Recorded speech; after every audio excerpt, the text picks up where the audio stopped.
All right. Hello, everybody. I know it's been quite a while. Johnny Walker will be joining us here in a moment. He's having some technical difficulties because we were trying to get it so that it would simulcast on both of our streams. So here we are. How is everybody today? I'm going to give you guys some opportunity to kind of show up, see what's going on in the chat. So now the overlay is activated, and I'll also activate it on YouTube, but should be going out to multiple channels now. I know it's been a while since I've been out here, guys. It's great to see all of you again. I've just had a lot of stuff going on in my normal life that really needed my attention, and also kind of like, I mean, to be blunt, it's kind of depressing. Not going to get into all of that right now, but anyway, welcome back to my show, folks. I got access to a new documentary that just came out about Kyle Rittenhouse, and it was a link to it was given to all the people who were involved in it, and that's basically where I got it. So let me go ahead, and right now Johnny is like a clone of me because like I made him an admin for a moment to try to get his channel in here. Doesn't look like it's working, but I guess we'll figure it out. If nothing else, he'll still be able to talk. It just means that he'll look like me. But you'll be able to hear him regardless. But we're going to be watching Kyle, the gunman who divided America or a nation or something like that. We'll be able to figure it out here in a moment. But we'll be reacting to it live, occasionally pausing it and talking to you guys. So I'm going to give you guys some more opportunity to show up. I'm also going to go ahead and go to my Facebook real quick and let people know that we're live now.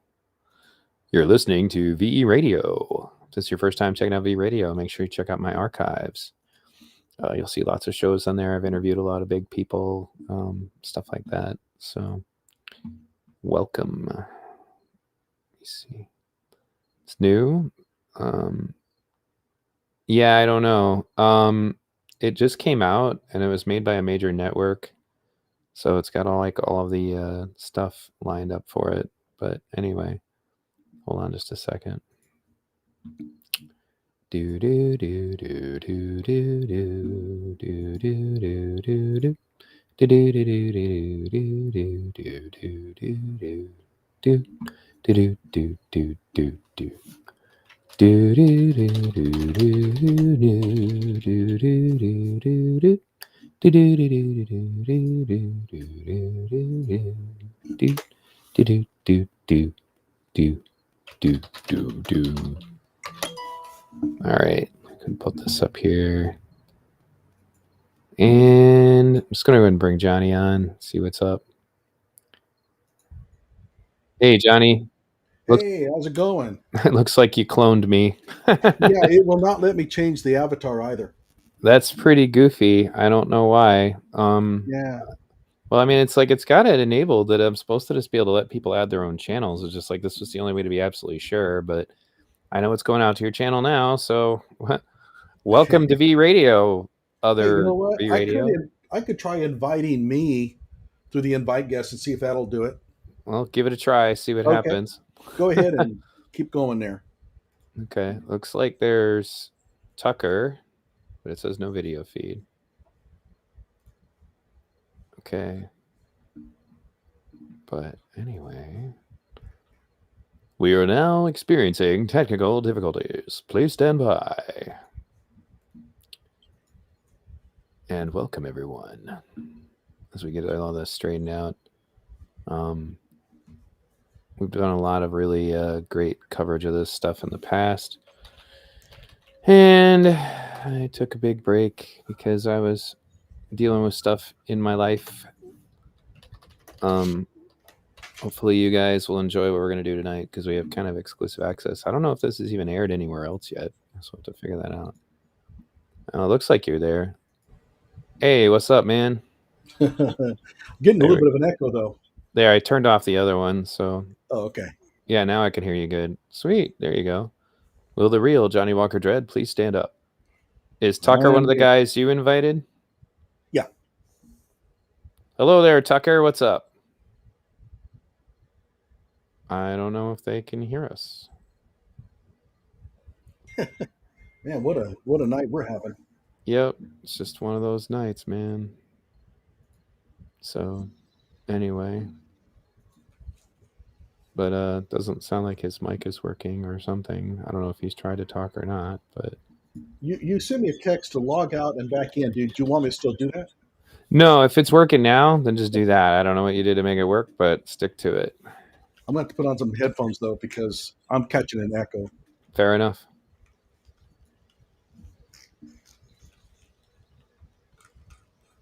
All right. Good stuff. All right. Great. I'm watching. Good radio voice. Thank you. Thank you very much. Hello out there. He is trying to get through. Oh, conservative goth girl came to join us. All right, Kimberly. What's up, peeps? Hey, the echo is on your end. It's still echoing on me. I don't hear anything. I don't know how I could create an echo for you. Make sure that you're not playing it in your area, but as I don't have it going on anything else, unless like I can't think of any other way. It's only echoing though when I talk. Wonder if I do this. How about now? Okay, that did it. Okay, good. It was on Yep. my end. I had to remove the other V radio clone because there can be only one. Yeah, one's enough. Yep, that's for sure. Yep. We got like 8 people watching on Twitter right now, 8 people on Johnny Walker Dread channel, and 10 people on V Radio channel. So Come on, Johnny Walker Dread channel. You're almost there. Go for the gold. Go for the gold. Hello there, Tucker. Can we hear you? No. You must be experiencing technical difficulties too. So I'm going to step away for just a quick second. all right, 1,000. Time's up. I'm sure he'll be back here in a moment. I don't know what's up with Tucker, but hello, everybody. Well, the numbers are steadily climbing. Oh, boy. Let's see.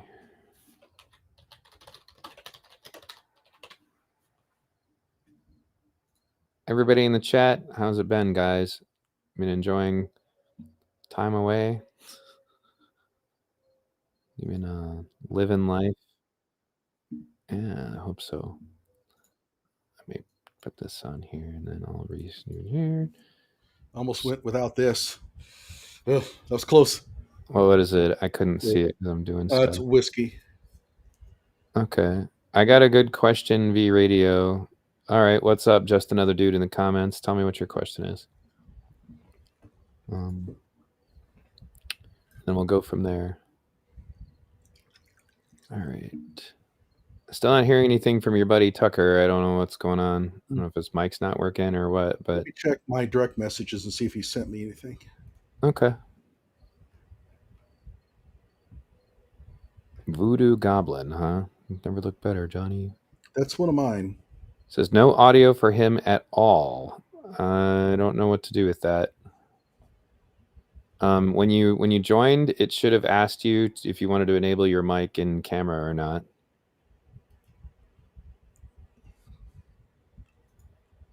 So anyway.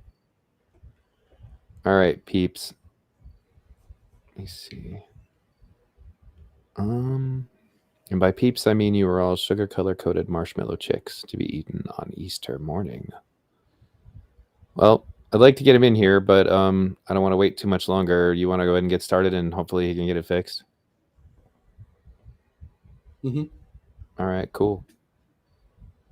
I got an early copy, Eric. I guess would be the best way to explain it. I don't know if they ever released it or not, but I think this was done by the BBC. So, but anyway, let's see what's up here. Okay, peeps. Oh, I want to send this out one more place, and then we'll be good to go. Yeah, so, Johnny, why don't you go ahead? I'm sorry. Somebody said I have never looked better. We got to get that out there. That's important. Okay. Good stuff. So why don't you tell them who you are if they're like new to my channel and don't know who you are yet, Johnny? All right, I'm Johnny Walker Dread. I host the Johnny Walker Dread Show. I have about 1,000 videos now. Only about 1,400 subscribers, though. But at any rate, I mostly cover such stuff as Kyle Rittenhouse, especially I have about 400 videos on Kyle. I'm also bashing Rashad Ritchie all the time. I have about 100 videos on him.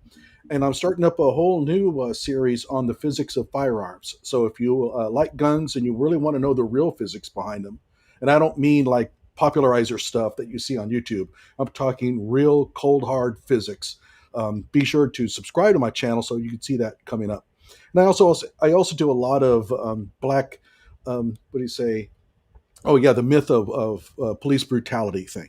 I do a lot of videos on that as well. Okay. Yeah, guys, I don't think there's probably many people who listen to my channel who haven't been to Johnny's channel yet, but you really should check his channel out. And I assume everybody on Johnny's channel knows who I am already, so I don't have to worry about that. But Yeah, I think I can't think of anybody that would know you. we more or less like share each other's audiences, I think. Well, why don't you go ahead and Strategic introduce well. yourself anyway, because there might be some people out there who are not familiar with what you do. Sure. So I'm Neil, also known as V Radio or VTV. I've been doing podcasting since about 2008. I stopped for a while to concentrate on my kids' sports. I was involved in it more like during the Ron Paul revolution. I worked for Senator Mike Gravel and helped him with his campaign. I was part of Occupy Wall Street in Detroit and Flint. And I do content that theoretically is kind of, if you can see the artwork that I use, it's like a V for Vendetta character with a decapitated donkey and a decapitated elephant, which is kind of like, I don't like either of the major parties. I lean left on some things, I lean right on some things, but in general, that's who I am. So anyway, we have a documentary that we're going to be kind of having a watch party with you guys about. And I hope you enjoy it. We're going to pause it periodically to talk about the things that are in it. I did watch it earlier today just to be sure there wasn't any surprises.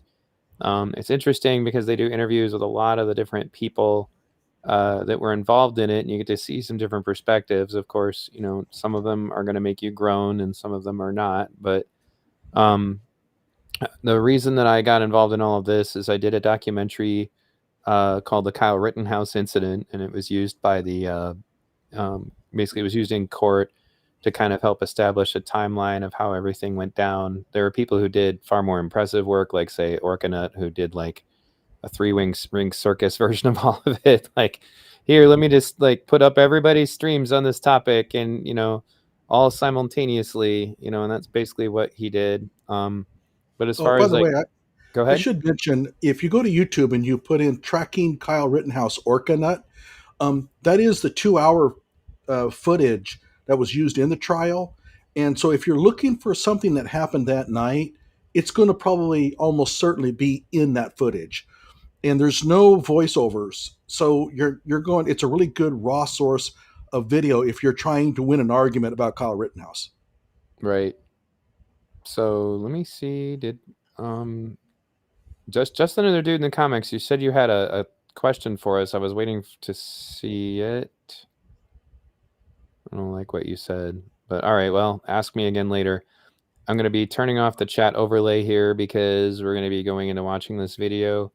And then you just like, if you want to comment on something, going on in the video, then by all means, just let me know, Johnny, and we'll pause it. Okay. Sure. All right. Turning off the overlay. And I'm going to share my screen, and then we'll get on with the show. Okay, here it is. Let me make sure that it's big over here. And then I will, let me see, I'm going to do this, which is going to I just minimize noticed that if I drag the monitor over to my other monitor, I can actually read the chat through my sunglasses. All right. That's pretty sweet, man. Got a new feature here already. It's modern technology, man. So, oh, it's like Orkanut is his channel. I think his channel is Orkanut on YouTube, if I remember right. So, all right, guys, let's get this show on the road. There was a way I was going to do this. I wanted to maximize it. So what if I do this? I'm a little confused, by the No, way. You that said doesn't you're a work. progressive, but you think that Kyle Rittenhouse is innocent. I thought that only MAGA were Kyle Rittenhouse fans. I'm a progressive on a lot of things, but I also kind of into the truth and what I see with my own eyes. So I've never been okay with violent protests. Like, we were very against that in the Occupy movement, and that seems to be something that was lost. The more militant and crazy people that were involved in Occupy that were trying to make us a militant movement, they more or less seem to have prevailed when it comes to this sort of thing. Oh, Tucker's back. Let's see if we can hear him this time. Hello? Yeah, can you hear me? Now we can hear you. Yay! Thanks Welcome, for Tucker. that. Yeah, no kidding. That's right. You're coming out of England, aren't you? No, I'm in Ohio. Oh, Ohio. Yeah, well, that's close. Well, I'll tell you what, before we get started then, go ahead and introduce yourself, because I've never had you on my show before. So. Yeah, well, obviously, Tucker, I watched the riots live, and I just knew somebody was going to get shot. It was just obvious. And I knew within a couple of hours after it all ended that it was self-defense. It was basically, obvious. Since then, I've backed up Kyle on multiple platforms and got banned from a couple. Watched all the trial, and here I am. All right. Well, welcome to the show. By the way, can I make an announcement here? Yeah, go ahead. I'm logged in as a guest, so I'm not going to be able to invite anybody as host to come in. So I'm sorry, but if I asked you to be able to co-host tonight and I didn't get you the link to it, I don't think I'm going to be able to do it now. Well, I mean, let me know. I can send you links that you can send to them. Well, okay, so you'd have to DM them to them, because, like I say, I don't know if they necessarily follow you. Oh, well, no, what I'm saying is I'll send one to your DM and then you send it to theirs. Oh, okay. So you can just copy and paste it. Man, that's the reason why you're the host and I'm only the guest tonight. Well, I mean, it's technically... I'm sorry, what were you going to say? If there's anybody that I know who wants to join, and they're obviously decent people, I've got the link as well. So, okay, good. Okay. Oh, why don't you put that in the private chat, and that'll be easier for me. Okay, yeah, I'll do that then. One second. Uno momento, por favor. Oh, well, you know what? I'll go ahead and do it in case somebody else comes in, but the person that was wanting to come in can't. So it's no pressure. All right, well, there you go. Who was it?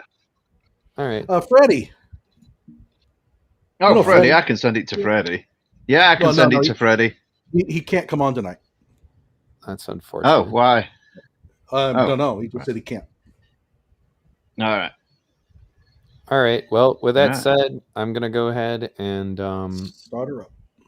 Maximize this. They'll still be able to hear us, so just don't talk unless you want to be heard. So mute your mic unless there's something specific you want to ask about. So, all right, here we go, peeps. It's called Kyle, the gunman who divided a nation.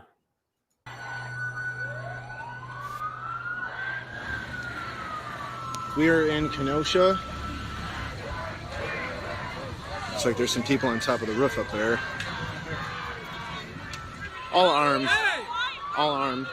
We got the problem with these fucking pigs. Got two more down right here.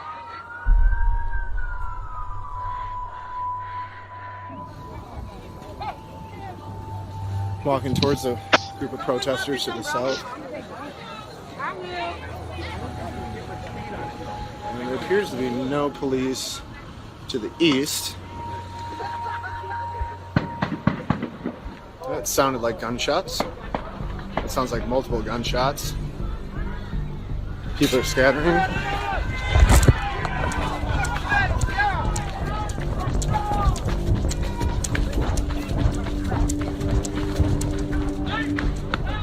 Shots.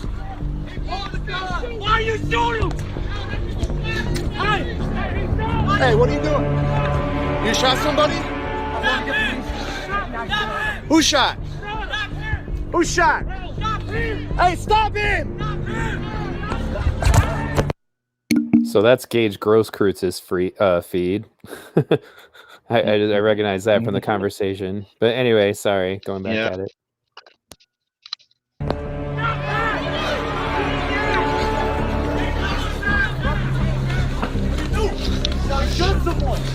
Get his eyes!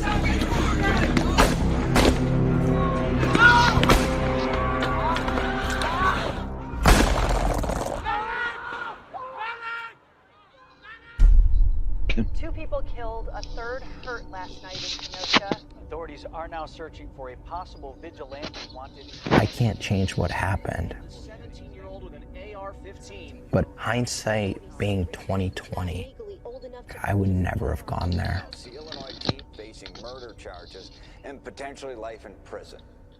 That night changed my life forever, and it will never be the same again. We got somebody who needs to mute their mic, guys. Like, if you want to say something, then unmute, but mute your mic until they go in. So, or you need to say something. Anyway, continuing. It shouldn't be me because I'm on earphones, but yeah, I just hear a rustling for some reason. All right. I have it muted, so Okay. No. All right, figure it out. Continuing. What is he looking at? It's all going to depend on Murder? That's what homicide is. We don't know yet.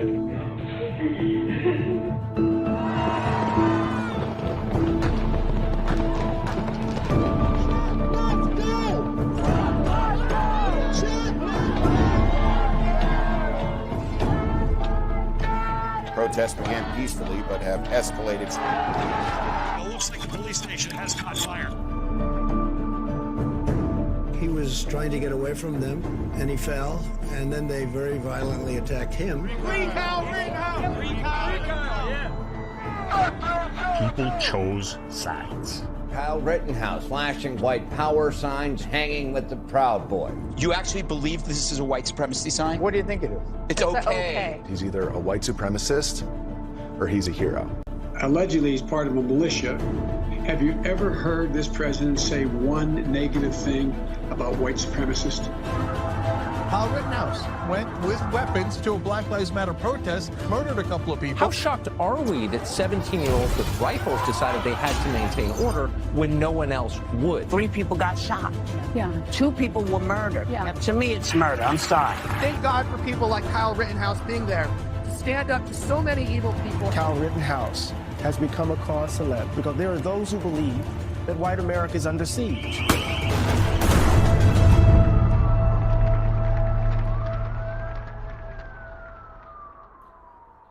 Can we take a break? Yeah, go ahead. Okay, just a few things that come up. The music is well done. Yeah. I mean, I really was listening to music and stuff like that. The drama, it builds up. This is a very good production.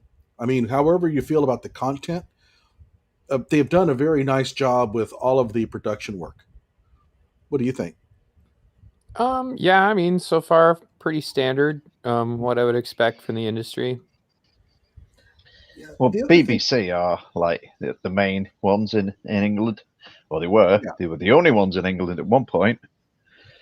So. The one thing that kind of leaped out at me was when Kyle said that he wished that he could do it all. He basically said, if I ever had to do it again, I wouldn't have done it. Hindsight being 2020. And people are misinterpreting that as to him admitting that he did something wrong. And he's not saying that.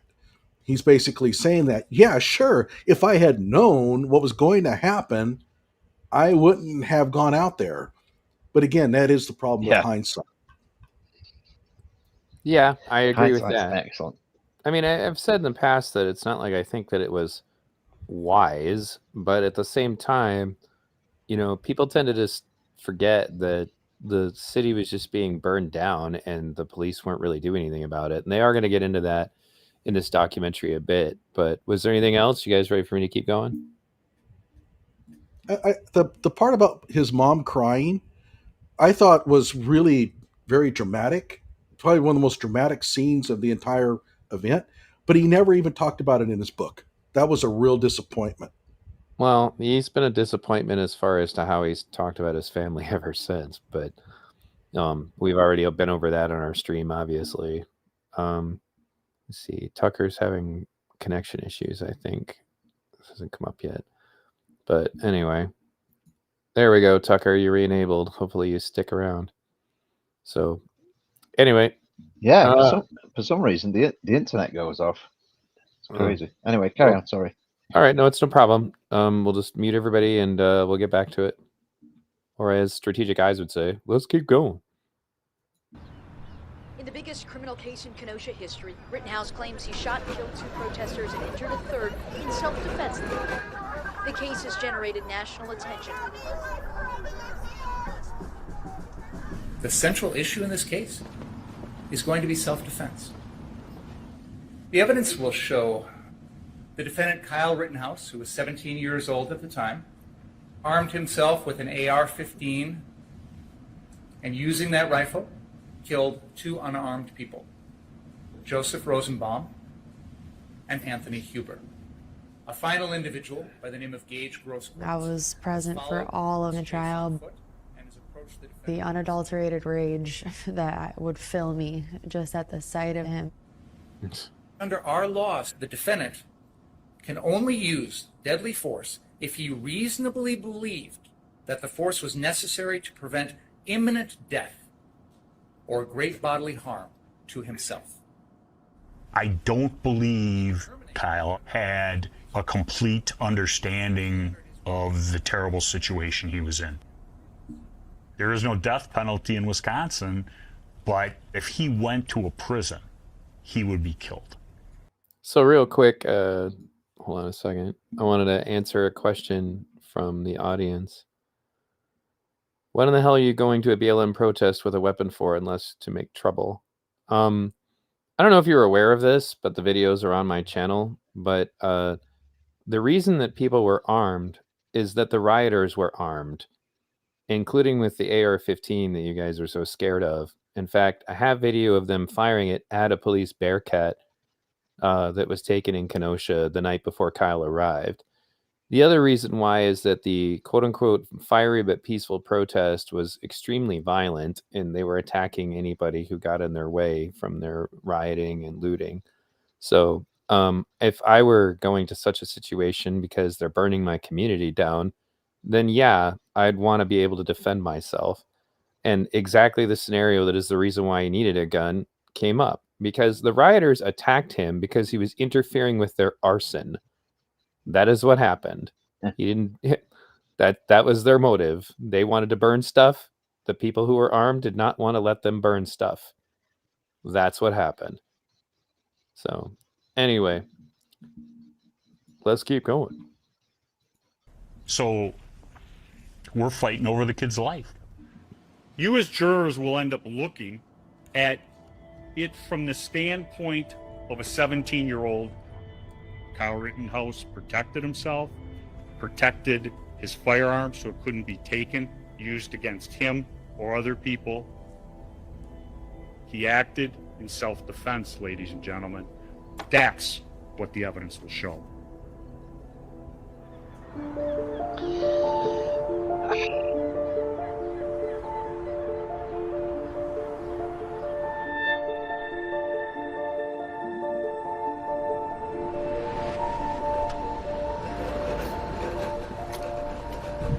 So if I could just have you watch this, we're going to go to 24 minutes on the tape. I'm a Kenoshan, and I love Kenosha. You recognize that person right there? Yeah, that's the defendant, correct? Yeah, that's Mr. Rittenhouse.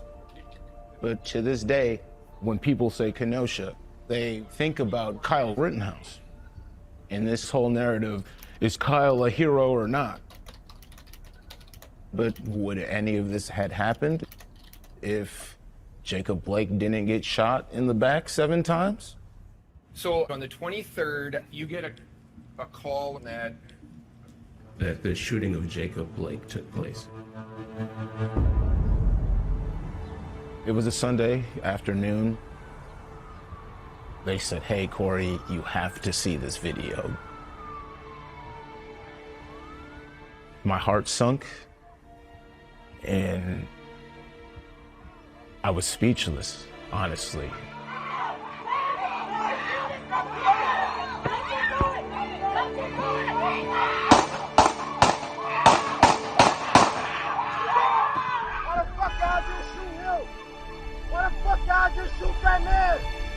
There's no real justification for what happened.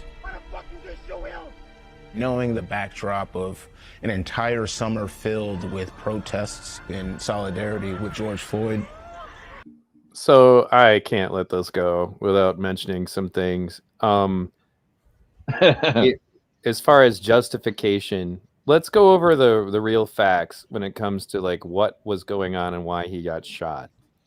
And the fact that there was an intense amount of just false narrative. They were like, he was there to break up a fight. He was glad the cops showed up. This is the kind of crap that got passed around.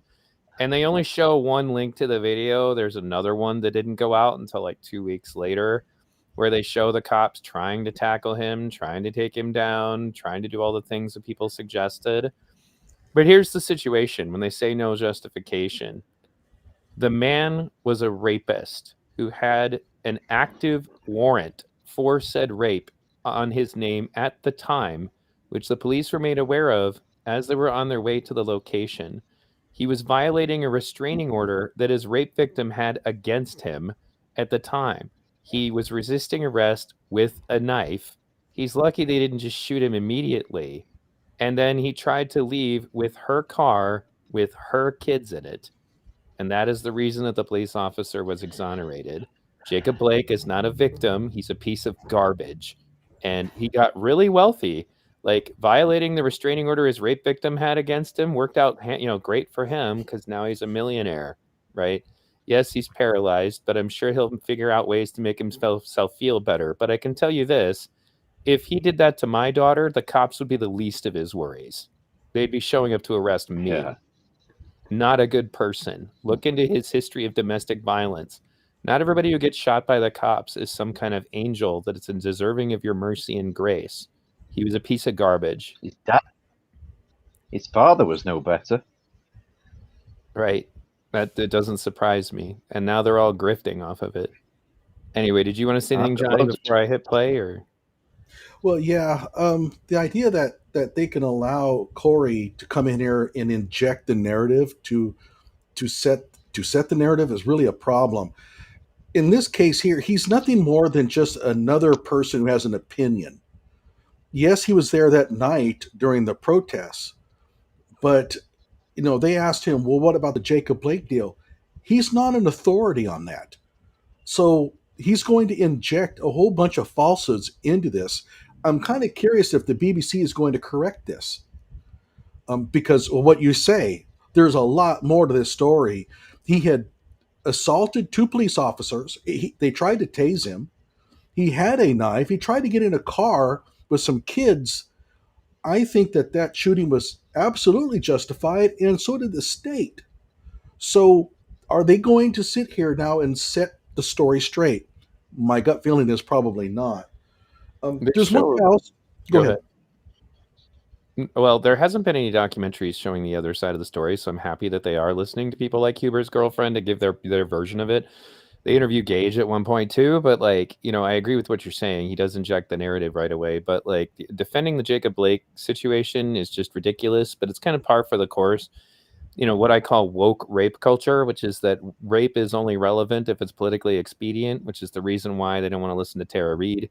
The reason why you're going to see clowns walking around with Joseph Rosenbaum pictures over their head as if he's a hero when that guy raped 5 boys between the ages of 9 and 11 years old. Piece of human garbage, right? Not a hero. Just because you think he was on your side of something doesn't make him a hero. But anyway, that was it. What were you going to say? There's one more thing. Going back to your earlier comment from one of your viewers, Kyle Rittenhouse told us the reason why he was there. The whole idea that he had no reason to be there is ridiculous. He told us on video before the shootings and on the stand. So that should not even be a question. You may disagree with him, but he clearly had a reason to be there that night with a rifle. He had a reason to be carrying it for self-protection. He told us that. when he says, and quite frankly, it turned out to be he needed it. yeah, he absolutely needed it. He was giving medical attention to BLM rioters, like right even after they pepper sprayed him. That's the clip I usually show people to straighten that up, and that clip will be sort of in here. But but yes, then why go? Especially if you damn well know you are not pro-black. Like Kyle made it clear that he doesn't like oppose BLM itself. The issue is that I don't understand why you have to be pro-black to go to a protest, or what that has to do with anything. Some people were literally motivated by the fact that they were tired of watching their communities get destroyed. And the thing is that anybody who's actually done the research knows that these riots destroy the local economies. And the people who have been convinced by racial activists to do this are literally making the lives of the people who live there worse. And that includes the black people who live there. Nobody's life is improved by burning things down.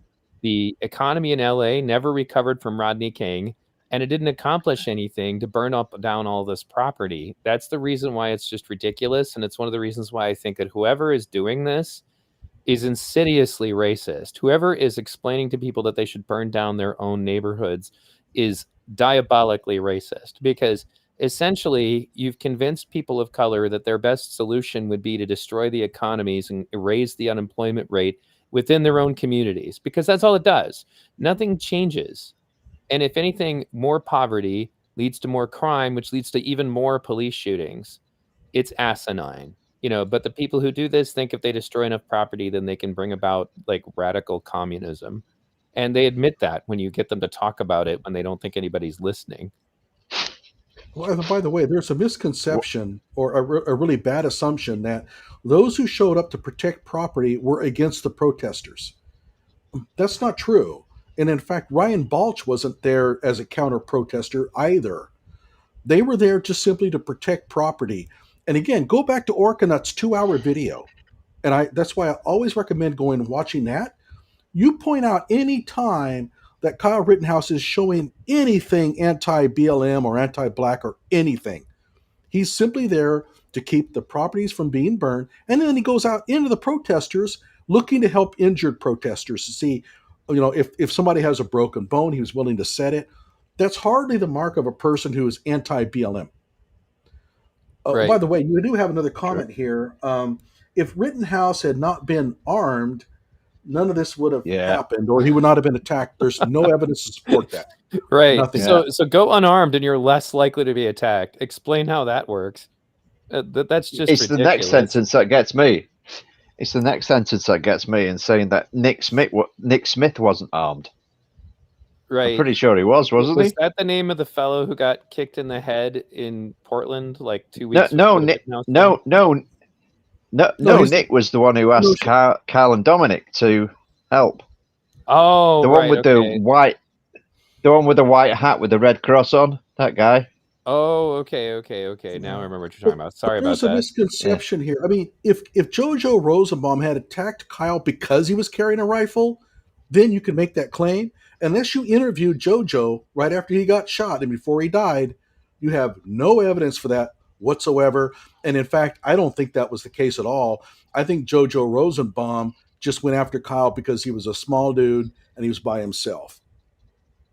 So absolutely.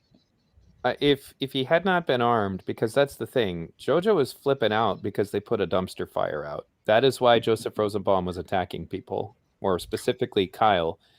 In that instance, he was angry that they put the dumpster fire out. That's all on video. I think he mistook Kyle for somebody who did put out his fire.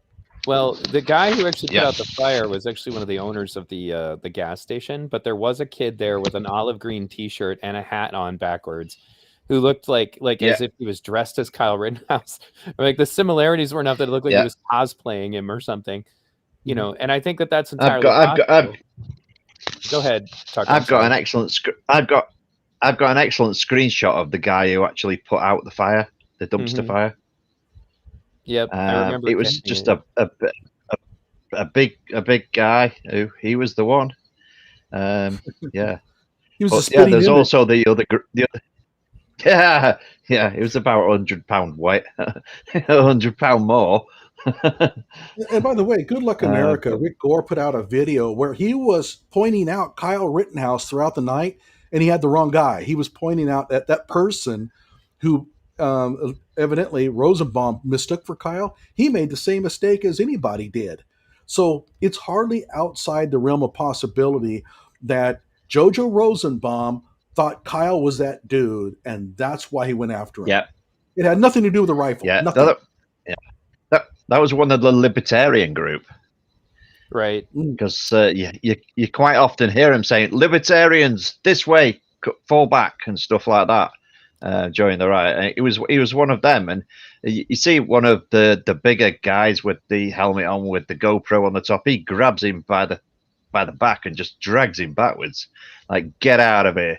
Because he was the one who presumably Rosenbaum thought had pointed a gun at him. Whether he did, whether he didn't, we don't know. I haven't seen any video evidence of him doing it or not, but Rosenbaum just lost his mind. And without Rosenbaum, being angry at nothing would have armed happened. men, so you're going to get attacked because you're armed. Again, this just doesn't make any sense, dude. Like, that's, Antifa attacks unarmed people on a regular basis. And the guy who got his jaw broken the night before trying to put out the fire in his his business, it was the furniture store.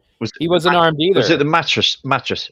Yeah, and they broke his jaw. He just got there's every reason to be armed in this situation. The funny thing is, that's the other thing I noticed in this film. There is footage of a Black Lives Matter protester carrying an AR-15. We'll just have to watch for it. But I remember thinking, oh, I need to grab that, because people always say that. But well, we have plenty. All right, so loads further up in different areas. Yeah, right. All right, let's get going. It just was the perfect storm for people to get out in the streets.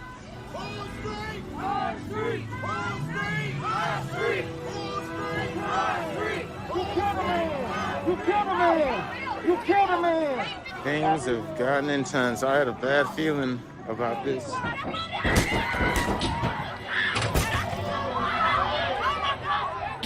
We were watching live streams and seeing what was happening. I actually saw that officer get assaulted on a live stream.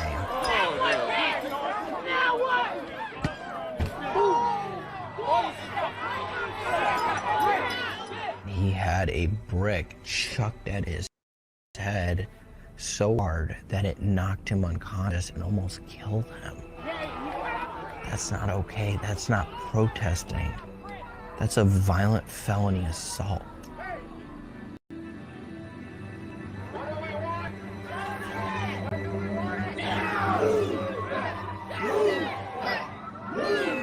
When we got into the square, it was bedlam.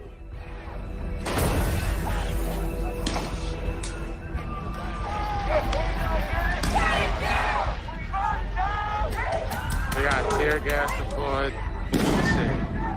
That was fucking hard. I was like, all right, well, I'm not gonna stand by protesters because I don't want to be shot. I don't want to get tear gas, so I stood by the news media. For some reason, we had tear gas deployed right at us. So I went to like kick the tear gas away from us. Fuck! Ah, fuck! Ah, I definitely got fucking shot in my fucking arm. It's hard to even relive that because it seemed like I was targeted. I'm fucking media and you shot me in my fucking arm and now 15,000 fucking people seen it fucking happen and you wonder why people don't fucking trust you.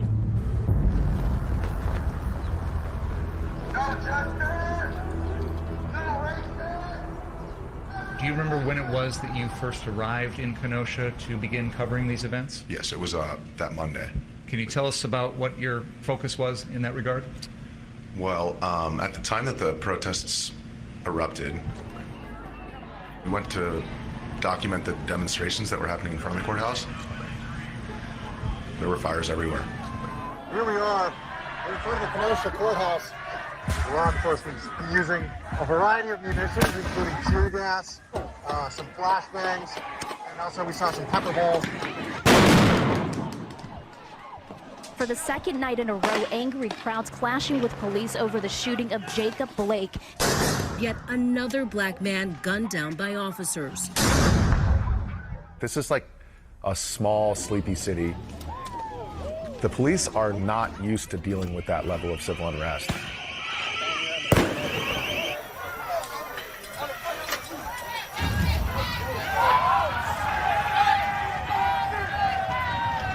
As you can see, things are definitely escalating here.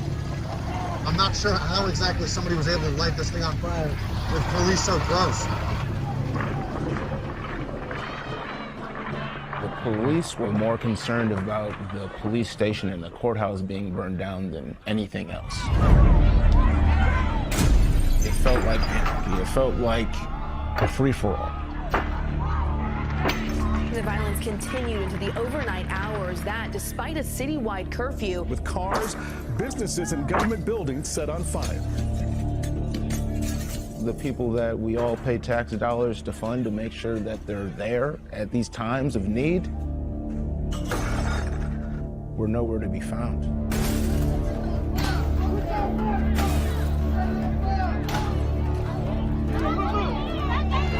We were at Dominick Black's house.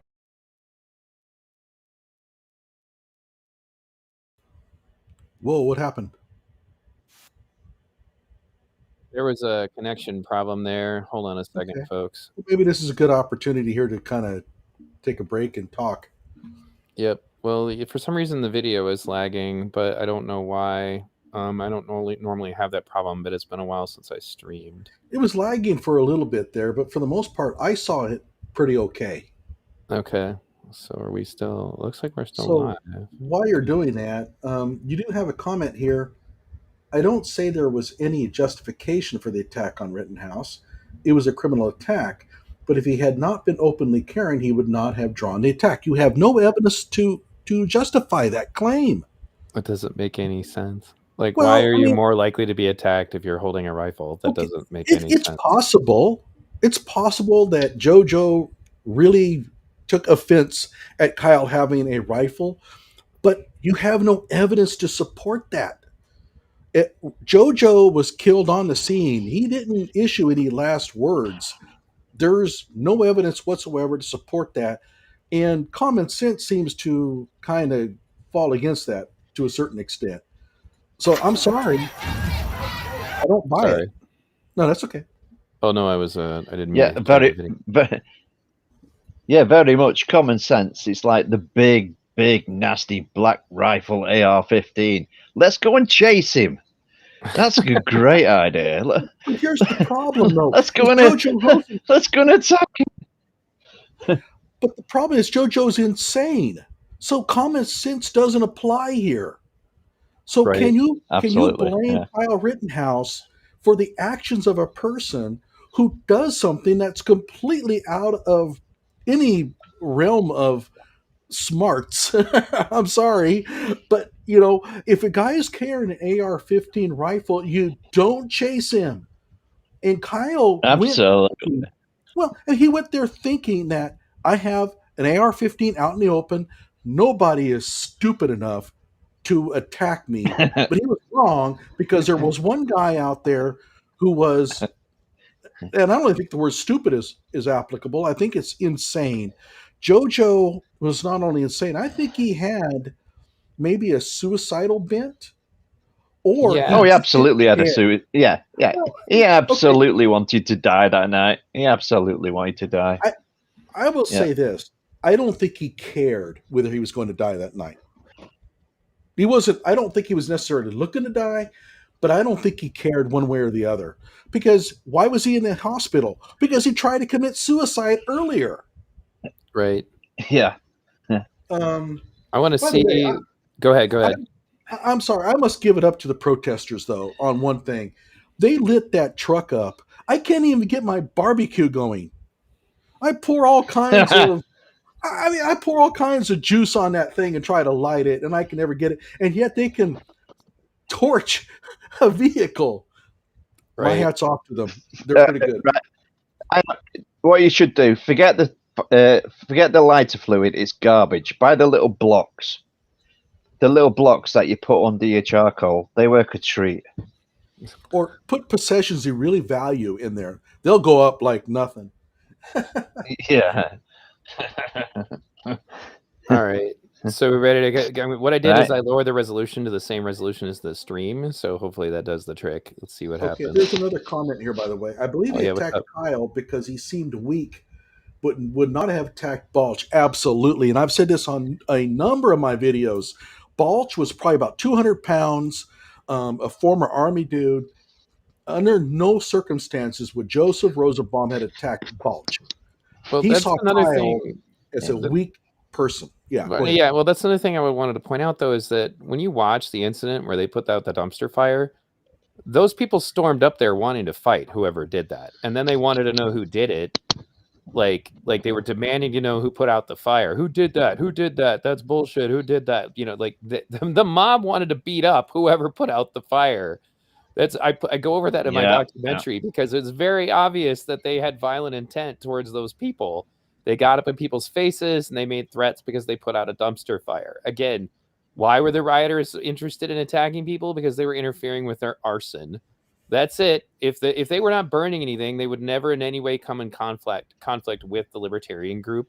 And the other thing that they argued about was when they started throwing shit at the police Bearcats, libertarians were like, dude, cut that out. Like, you know, you're going to get us killed. And they wouldn't, you know, and they didn't like that either. That was actually what led them into conflict. There was a black girl there who was one of the Black Lives Matter organizers who was like, are you with us?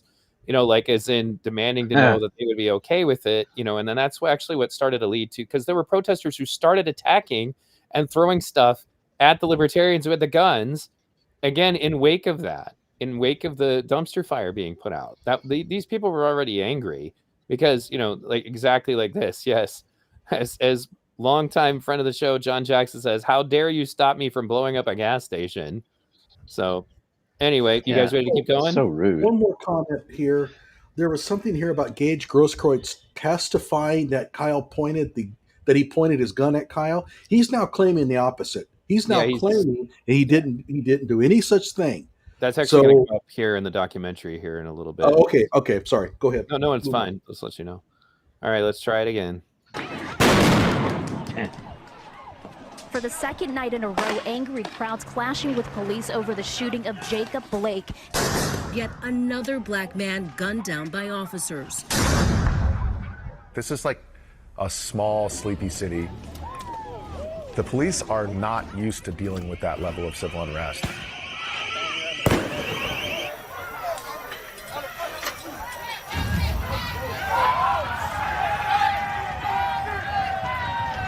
As you can see, things are definitely escalating here. I'm not sure how exactly somebody was able to light this thing on fire with police so close. The police were more concerned about the police station and the courthouse being burned down than anything else. It felt like anarchy. It felt like a free-for-all. The violence continued into the overnight hours, that despite a citywide curfew. With cars, businesses, and government buildings set on fire. The people that we all pay tax dollars to fund to make sure that they're there at these times of need were nowhere to be found.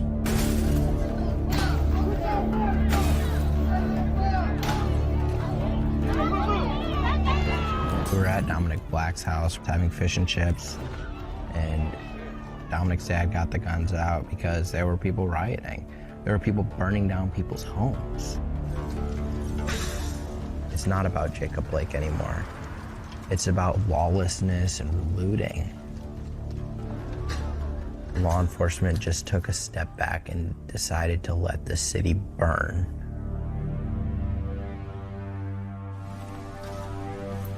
The state calls Dominick Black to the witness stand. The trial is just really nerve-wracking. I wasn't allowed to talk to him or anybody in his family. No third-party contact. Did there come a time in which you got to know an individual by the name of Kyle Rittenhouse? Yes. Do you see him here in the courtroom? Yes. Can you point him out by where he's seated and what he's wearing? Right there, in the suit. I got to know Kyle and his family when I started dating his sister, Mackenzie. Me and Kyle just kind of clicked. We were just really good friends right off the bat. And we just kind of went from there, really.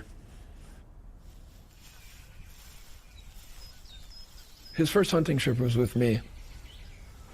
We got there and we realized that, hey, everybody's got their own gun besides Kyle. Dominick had an AR-15, and honestly, I thought it looked cool. A lot of media falsely portrays it as this huge firearm that's capable of mass damage and firing super fast, and the truth is, the AR-15 is a sportsman's rifle for precision shooting, hunting, and they're a great gun for self-defense. I used one for self-defense, and I defended myself perfectly. Do you recognize that item, Mr. Black? Yes. What is that? One of the AR-15s. Do you know whose one that is? I believe it's Kyle's. There was the understanding that, you know, you're not 18, this isn't your gun. And once he's legally allowed to have it, I would gift it to him as an 18th birthday present. Okay. Could you? It stayed at my house. It was locked away. That hunting trip was the only time he had access to that gun, up until, I believe, the day that everything happened.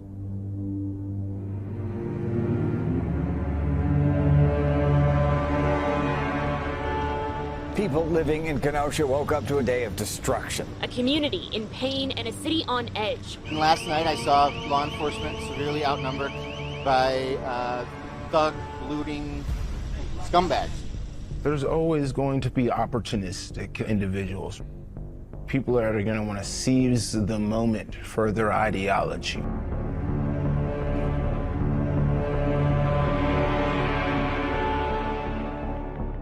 That post from the Kenosha Guard really just galvanized a bunch of people to come into the city.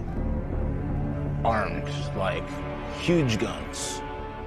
It was a real makeshift militia that came in. It's righteous indignation, I guess you'd say. They had been burning cities systematically with no opposition for how many months now? And Kenosha Guard was asking for help, so they're going to get it. I will stand in the way. I will stand in the way. I will try to reason with them as much as I can possibly do. I was told that us coming from out of town, bringing our guns, only infuriated the protesters. But if you're going to go in and riot and do damage, you're going to have to expect citizens to stand up to you. And I'm one of them.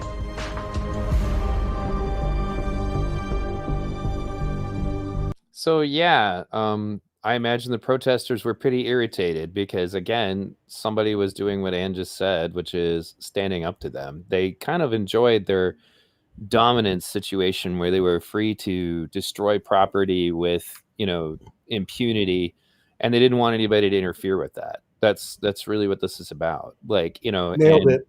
Go ahead. No, nailed it. You nailed it. That's really it. They were upset, all right, and it's because and that's why they're still upset. They really believe that they are entitled to just destroy random people's property because they're angry about something. You know, it's that simple. You know, and it's one of the reasons why these places don't economically recover, is that if you have a population in the area that reserves the right to just destroy random property anytime they're mad at the government, nobody's going to want to, nobody's going to want to bring jobs to that place. Nobody's going to want to open businesses in that place. That's why LA is still a cesspool. And the Rodney King riots were a long time ago. And I have all the science to back this up. This isn't just my opinion. I did a whole presentation on why riots don't actually achieve anything. These are the reasons why Martin Luther King didn't support riots. Is because he saw the damage that they do. But anyway, yeah, so they were upset. You know, the people with armed, they were armed were upset. You know what? They were upset when they knocked that guy out and broke his freaking jaw too, and then they defended what they did. it's like, it's irritating. It's like I should just do a presentation going through this at some point and playing clips for more context, because like I said, when you watch the raw footage of that guy getting assaulted for trying to put out a fire, and then the way they all reacted, you got to understand, we're protecting ourselves. Like, these people aren't making it home to their families. I'm like, so you think attacking a random guy putting out a fire is going to in some way make you safer? Do you think anybody just thought to themselves, I didn't really notice as much about, police killing black people until I saw them, assault an innocent man. Then I was suddenly interested in their plight. That's not how things work. It's not how things work. That's the reason why terrorists lose, support over time and everybody else. Anyway, before I hit play again, anybody want to make a comment? I have a question. So far, do you think that the BBC documentary is pretty fair? Well, they're giving voice to people I don't normally hear from, but they are also they did talk to Kyle, and then they are giving Grambo a voice, and then they are giving that other guy whose name I keep forgetting. He was just on there, he was sitting on his couch. That's what Grambo refers to him as, fuck around and find out guy, because he's yeah. So like, the fact that they're talking to all of them, is good. I'm glad that they're interviewing people from both sides of the conflict. I'll give them that. I mean, maybe this is a question also for the people out there in the chat. Do you think that this has so far been a pretty fair, balanced documentary? Let's see what they think. I'll actually put it up. You know what? I'll put it up as a poll, and we can hit play and then see what happens. All right, everybody, let's go.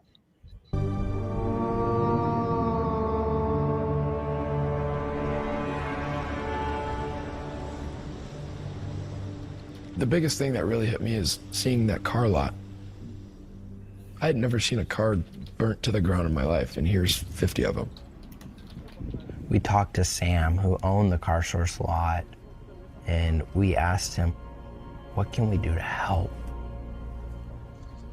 And he asked, can you guys come here tonight and make sure that the rest of my business doesn't burn down? I was kind of skeptical about it at first, but, I'm there helping, and I want to help. And that's kind of what led us to coming down later that night. You were armed with an AR-15. You had it loaded with 30 rounds of full metal jacket ammunition, correct? Yes. That weapon with 30 rounds is capable of killing at least 30 people, correct? Yes. So you felt that as a 17-year-old, it was appropriate for you to be out on the streets of Kenosha with an AR-15 that night. Fair? I believe I had any other right to be there as anybody else. As any other adult? As anybody. But you weren't an adult? No. We're heading down the riot zone, and here we find a couple kids hanging out with rifles on the corner car lot, And we're like, oh, wow. Seems like they might need some help. Already looking at some Patriots. Getting readied up. When they showed up, they looked like fresh out of the military. It's like, whoa, I'm wearing a sweater. These guys have vests on and combat pants, and I'm like, wow.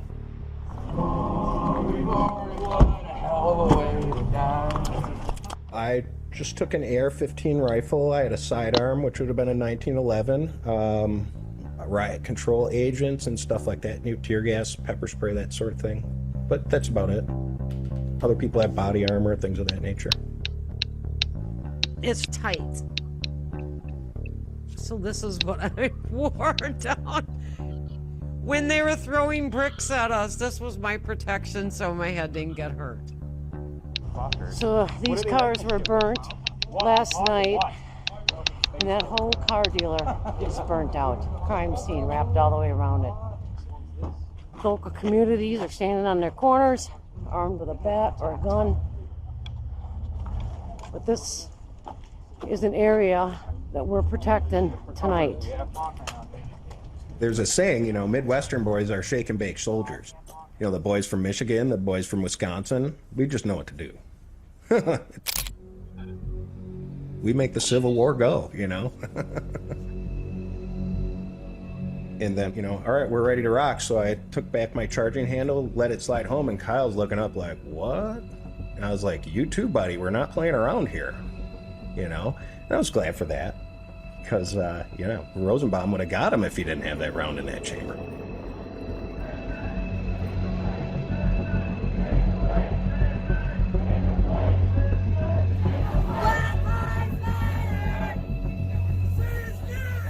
So we're in Civic Park. It's directly next to a school within the radius where it's extra illegal to have a firearm. And there's just guns everywhere. Where one person fires a shot, I think all hell gonna break loose. I'm from Wisconsin. Open carry is a thing that we have here. But this was an accident waiting to happen.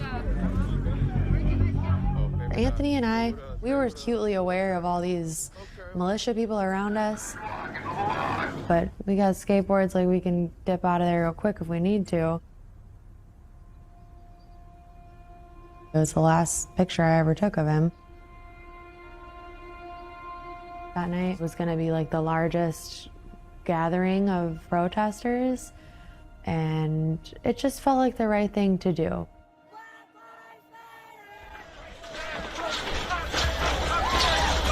Please continue to clear the area. Please do not destroy more property.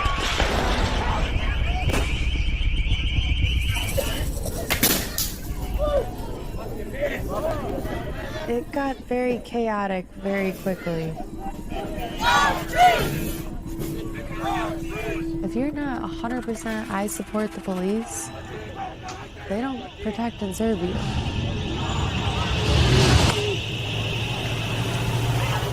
There are literally hundreds of law enforcement officers pushing everybody back here. The plan was just to stay put in Civic Park.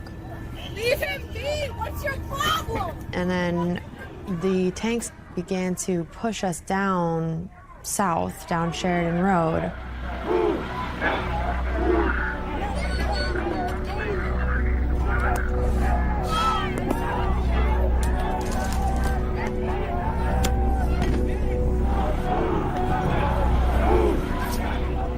Oh, here we go. We're getting moved, whether we like it or not. After the police pushed the protesters south of Civic Center Park, what did you do then? I went down to the car source, and basically as I walked up, were like approximately 5 or 6 armed individuals in front of the business. I put my hands up and I said, hey, are any of you guys willing to do an interview about why you're here? How many members of that group did you interview? One.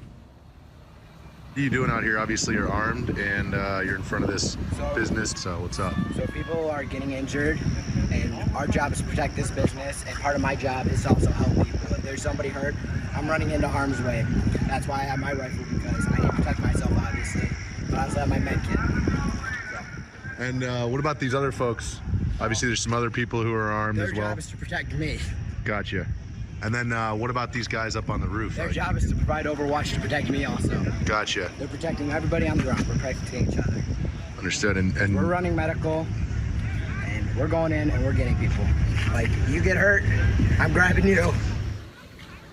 In your experience at the various events that you've covered similar to what was going on in Kenosha, have you seen other individuals who proclaim themselves to be medics or EMTs who arm themselves with a gun?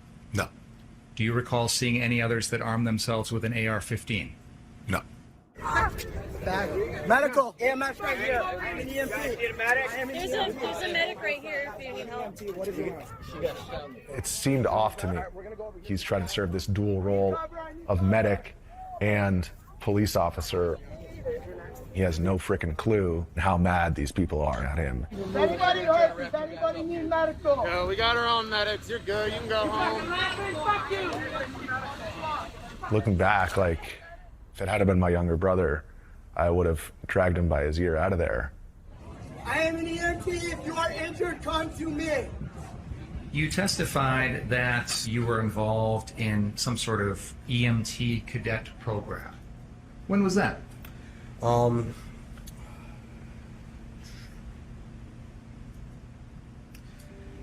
was a Antioch. I was a cadet at the Antioch Fire Department. I believe from 2018 or 2019 up until the incident. You weren't a member of the fire department, were you? I was. You were a actual on-duty member on the roster of the Antioch Fire Department? No. The night of August 25th, you're here in Kenosha, Wisconsin, saying you're an EMT, correct? Yes. That was a lie. Yes.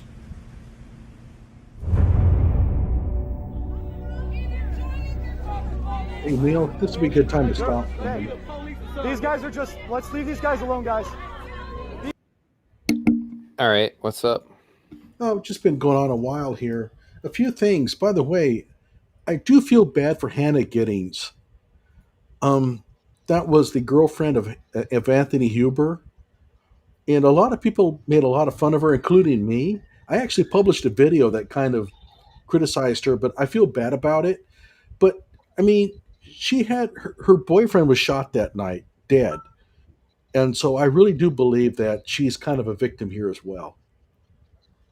I don't know. It's hard for me to feel sorry for anybody who took part in what was going on out there.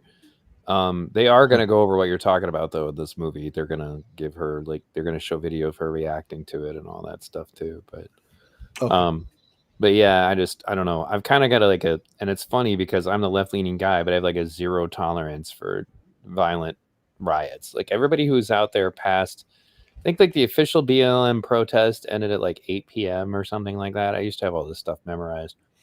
But they knew what they were there to do, and they were doing it. And, the other thing that was kind of weird that somebody pointed out was that she'd only been dating him for like a month, and she acted like they were soulmates or something. And then she was immediately grifting. Like, she had, a GoFundMe up because, of course, that was the way to get wealthy in that time.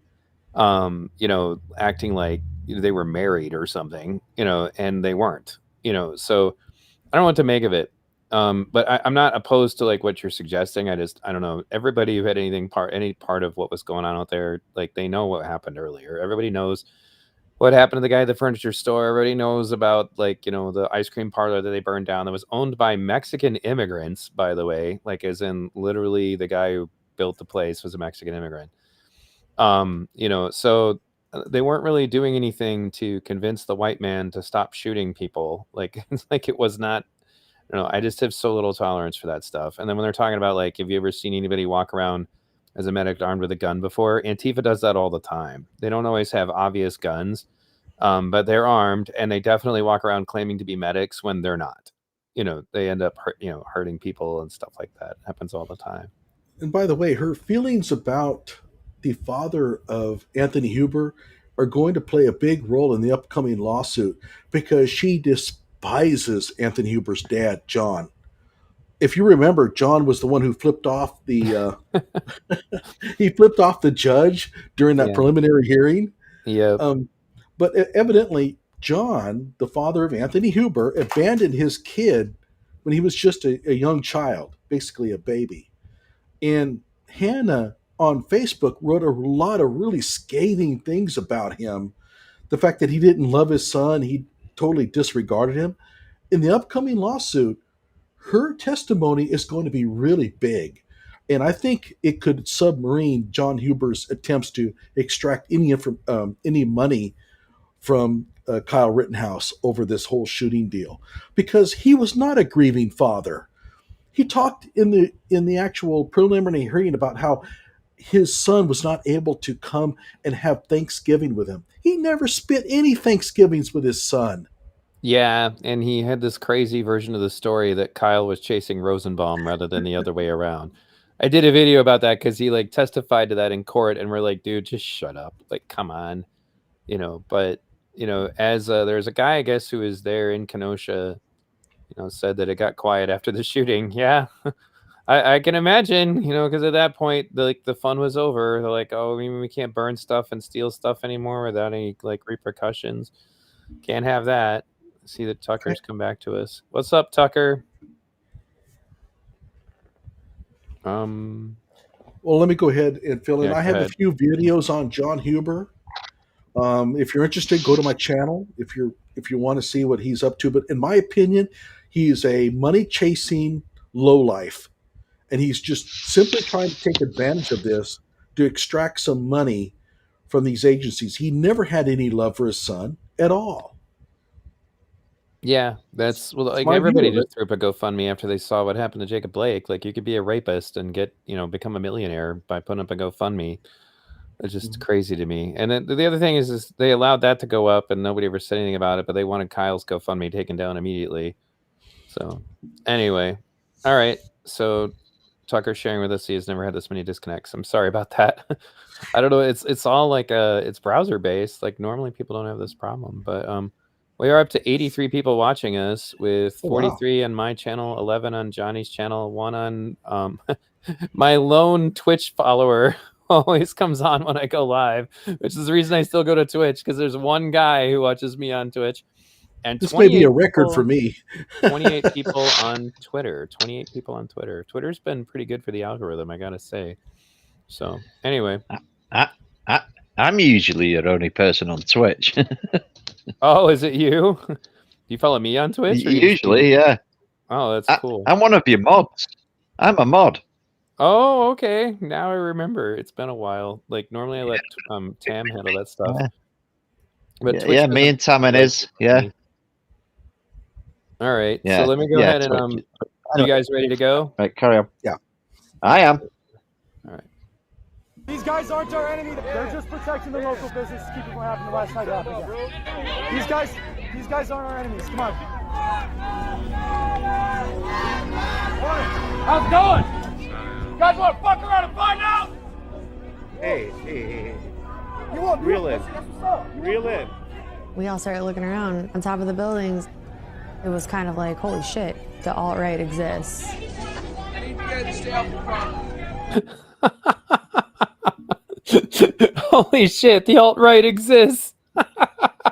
I'm sorry. Word. Yep, that's what it is. Yeah. If you want to defend the property, you're the alt-right.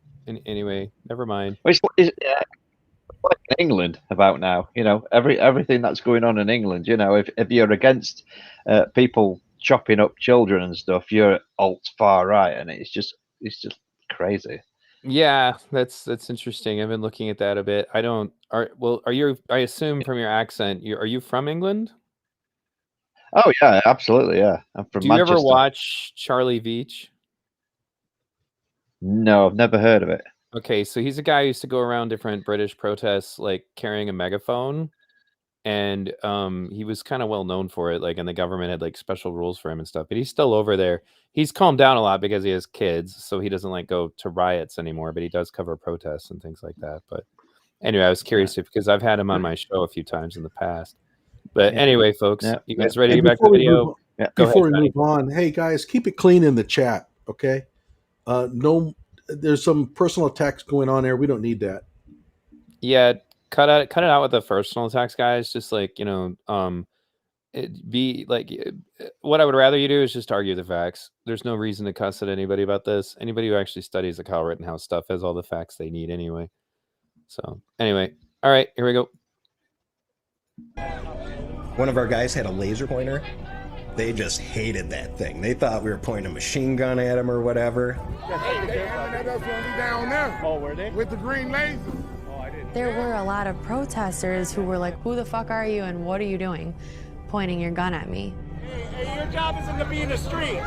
You gotta stay on your property. That's why you got problems already with people. People were throwing rocks and bricks at me. At one point, a water bottle flew up on the roof. And then it exploded. And the next thing I know, like my eyes are burning and I'm like crying, like I can't breathe, like it was bad. We're protecting from the citizens, and I just got pepper sprayed by a person in the crowd. So you had non-lethal, but you didn't respond. We don't have non-lethal. So you guys are full on ready to defend the property? Yes, we are. Now, if I can ask, can you guys step back? The one person who stood out most was this guy with this red t-shirt wrapped around his head who came up to me and So the reason I paused it is that scene where Kyle says, can I ask you guys to step back, is because he literally went out at that point and offers medical to one of the people who's being carried along because they were shot in the foot with a rubber bullet. So, like, right after he gets pepper sprayed, he immediately walks out and wants to give medical attention to somebody in the crowd. So, and I have that clip on my channel if anybody wants to see it. But That's a good point. Also, the lethal thing, the non-lethal, he was responding to a question about whether he was carrying lethal or not. And people took that as like a boast. Like, we don't have non-lethal, baby. We're here to shoot to kill. That's what they, I mean, this was a serious problem for quite a long time for Kyle, because everybody assumed that he was bragging about having that AR-15 that could kill people. right. Well, he didn't use it on anyone until they attacked him. So, anyway. That's true. Yeah. All right, let's keep going. And said, if I catch any of you fuckers alone, I'm going to kill you. And I was scared. I learned later that was Mr. Rosenbaum.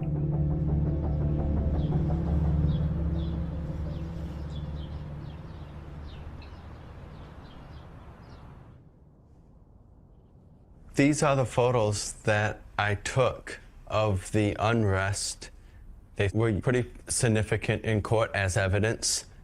These individuals that I caught just happened to be key players of the events that happened in Kenosha that night, such as Joseph Rosenbaum, armed with a chain. He had a lot of anger built up. In this photo right here, I took, and it shows Kyle and others cleaning graffiti off my old high school. I'm just glad that I was there that day and able to take this photo, because it showed that Kyle came here to help out the community. He didn't just travel over state lines to murder people. Showing you what's been marked as Defendant's Exhibit 115. Could you tell me what that is? That is a picture of a cone that is on fire with Rosenbaum with what I assume to be a bag that you just got out of jail with in an angry stance. Do you remember what Mr. Rosenbaum said or did during that night? He was very agitated. He was yelling, "Fuck the police," over and over and over. "I'm not afraid to go back to jail," and "Shoot me, N-word. Shoot me, N-word." Shoot me! Shoot me!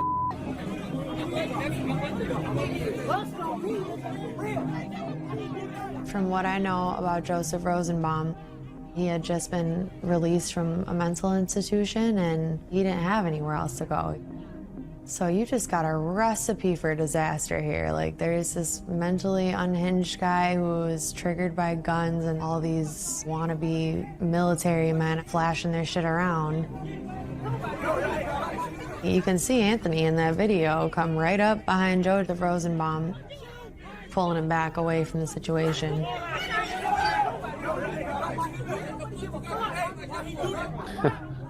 That doesn't look like him pulling him back to me. It was a very strong feeling I had then of, we should just get the fuck out of here while we can.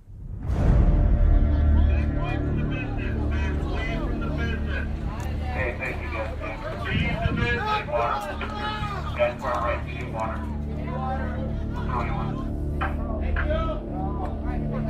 We appreciate you guys. We really do.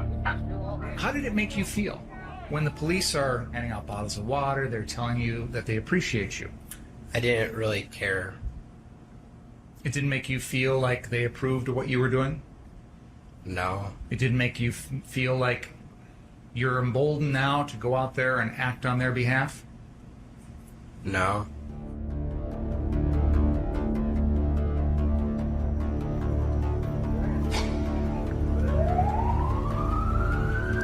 These guys are kind of like medics who are packing. Yeah, right? Thank you. There's guys on the rack. Be careful, right? You have them white pants on the rack there, so be careful. Friendly! Medic coming through! Medic coming through! Medic coming through! You yelled friendly out, heading across the police line. Yes. Because you thought to yourself at that very moment, I'm walking into a group that is hostile to me. Me and Ryan were walking around offering first aid to people, and then we got separated at the Ultimate gas station.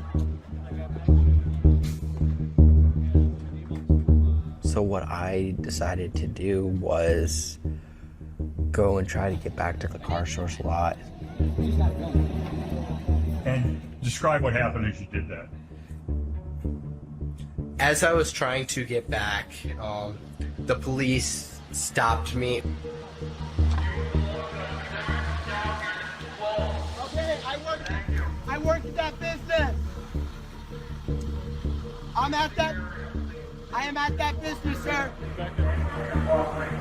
I wholeheartedly feel that if I was allowed to get back to the car source, I may never have had to defend myself. Then what happens? Dominick Black calls me and he says, Kyle, I need you to get down to the car source lot number 3. They're setting all the cars on fire. I need you to go and put the fires out. Kyle went over there. I couldn't see anything, so I'm all ears right now.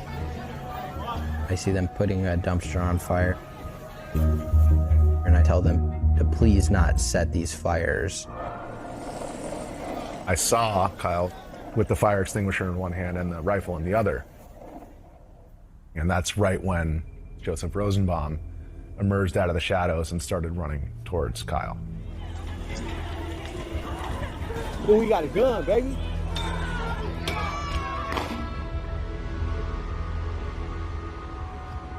Mr. Rosenbaum was now running from my right side, and I was cornered from in front of me, and there were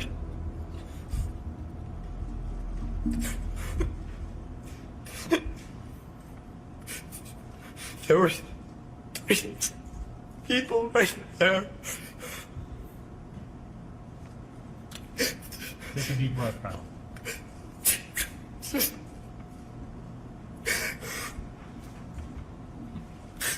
That's what I...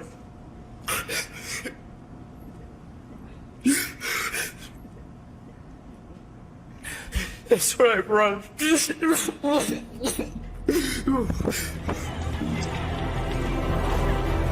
Oh, we got a gun, baby. This may be a good time to stop. Shot him. I would. So, all right, there we go. Yeah. Yeah, I watched. People are talking about like watching the footage. I watched every single piece of footage that was available, the entire streams of everybody that was there. That was like that took forever, but in some cases, like when I watched Mercado's stream, I got 3 seconds of Kyle walking across the street that would have been chronologically placed immediately after oh god, the guy who works with Daily Wires, I forget his name, brown Richard hair. McGinnis.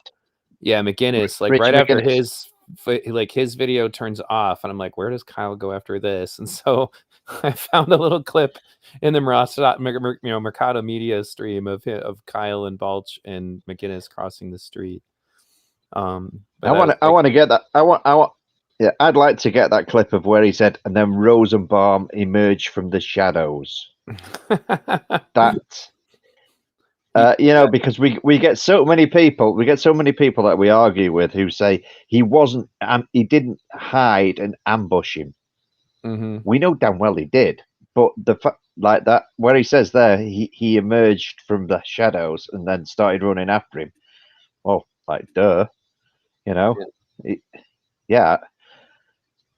Yep, I remember what King Brandon is talking about here. Omitting the part where Kyle yells "friendly, friendly, friendly" after Rosenbaum's group confronts him. Yeah, I remember that specifically. And the funny thing is like I don't think anybody else ever talked about that. I bring it up in my documentary, but it was another part that didn't really come out in the trial either. The other thing that really burned me about the trial is that they didn't refer to, like, if I was this defense attorney, the firearm going off in the middle of that chase, which they're also not going to talk about in this documentary, by the way,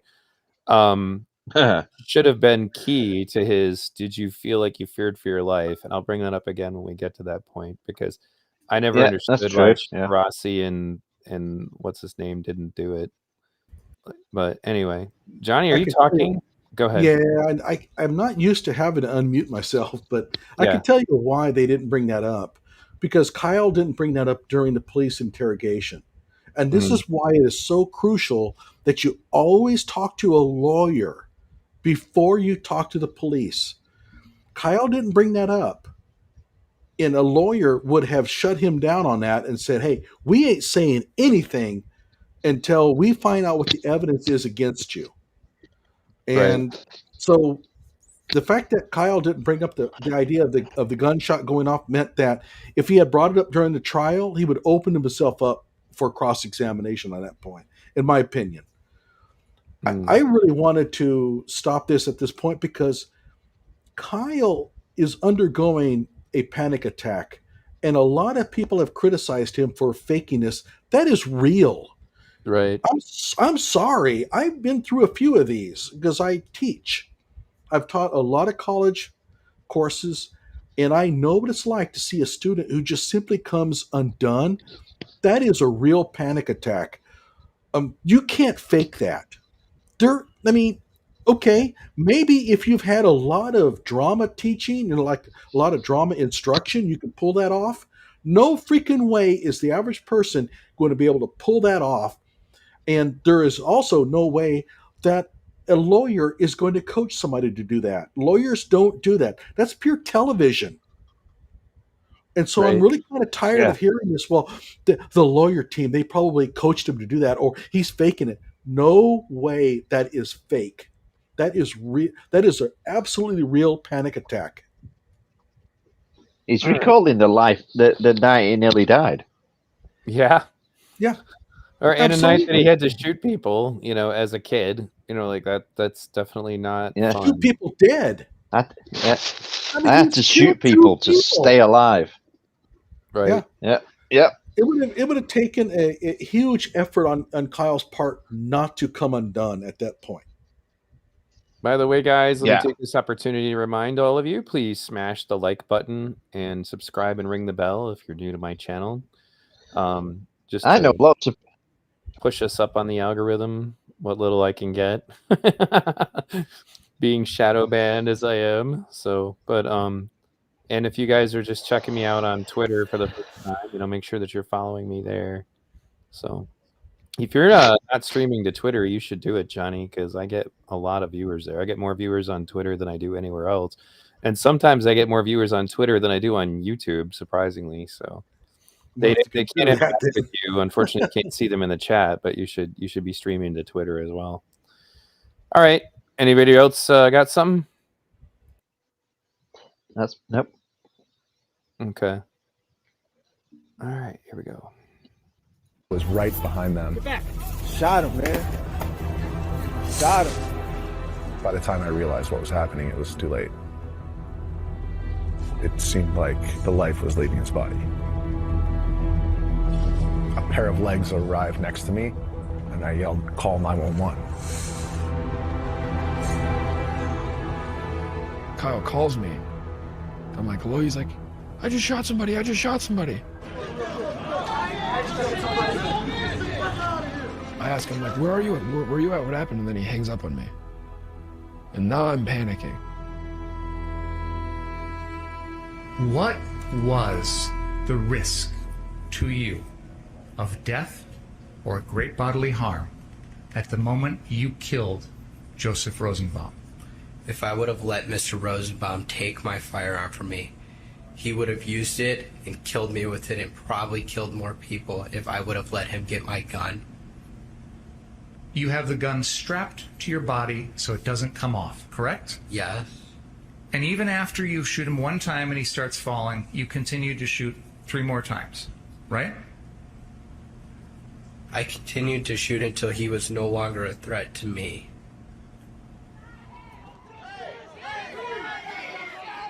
Get a light on it! Get a light! Give me a fucking light! Put pressure on it. Put fucking Where? pressure on it. Where, dude? Where? Where's the hole? Wait, where you at? Get the He's fucking right here mask in off. his head, in his head. Come on. Put pressure. Put The sound of his breathing was like a gurgle. And I could just see this like regret in his eyes. Keep your eyes open. Keep your eyes open. You shot him. Take him to the hospital. Hurry up. Get to the goddamn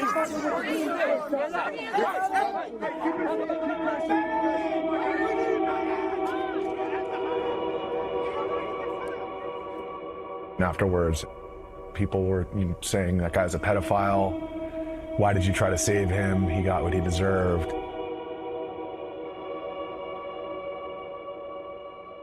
Nobody deserves to die drowning in their own blood, sounding like a gutted pig. Nobody deserves that. Rosenbaum was the wild card in that whole crowd. If he wasn't there, everything would have been fine. And that's the shame of it, setting off that chain reaction. Now Kyle's, dumping rounds into him and running away. And what is someone who doesn't really have the whole picture going to think?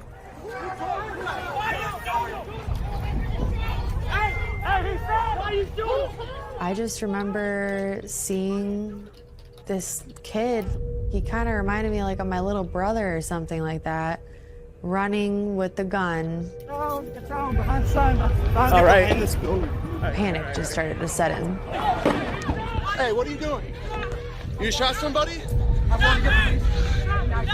Who shot? Who shot? Hey, stop him! I looked at Anthony and I immediately knew what he was about to do. And he ran to try to apprehend this kid with nothing but a skateboard. And that was the last time I saw him alive. As I hit the ground, I see this guy coming at me. He did a flying kick. I fired 2 shots at him. I missed. Another guy bashes his skateboard into my head. A skateboard is a deadly weapon and could very well have killed me.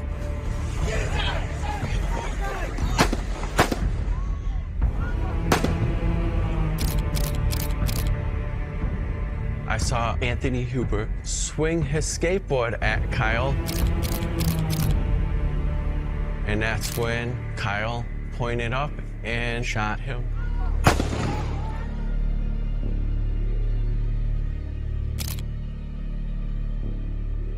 He turned around with his hands on his chest.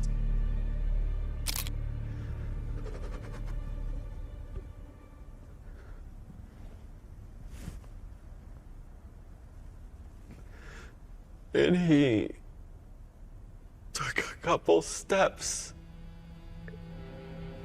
and fell to his knees. And then just went down to his face.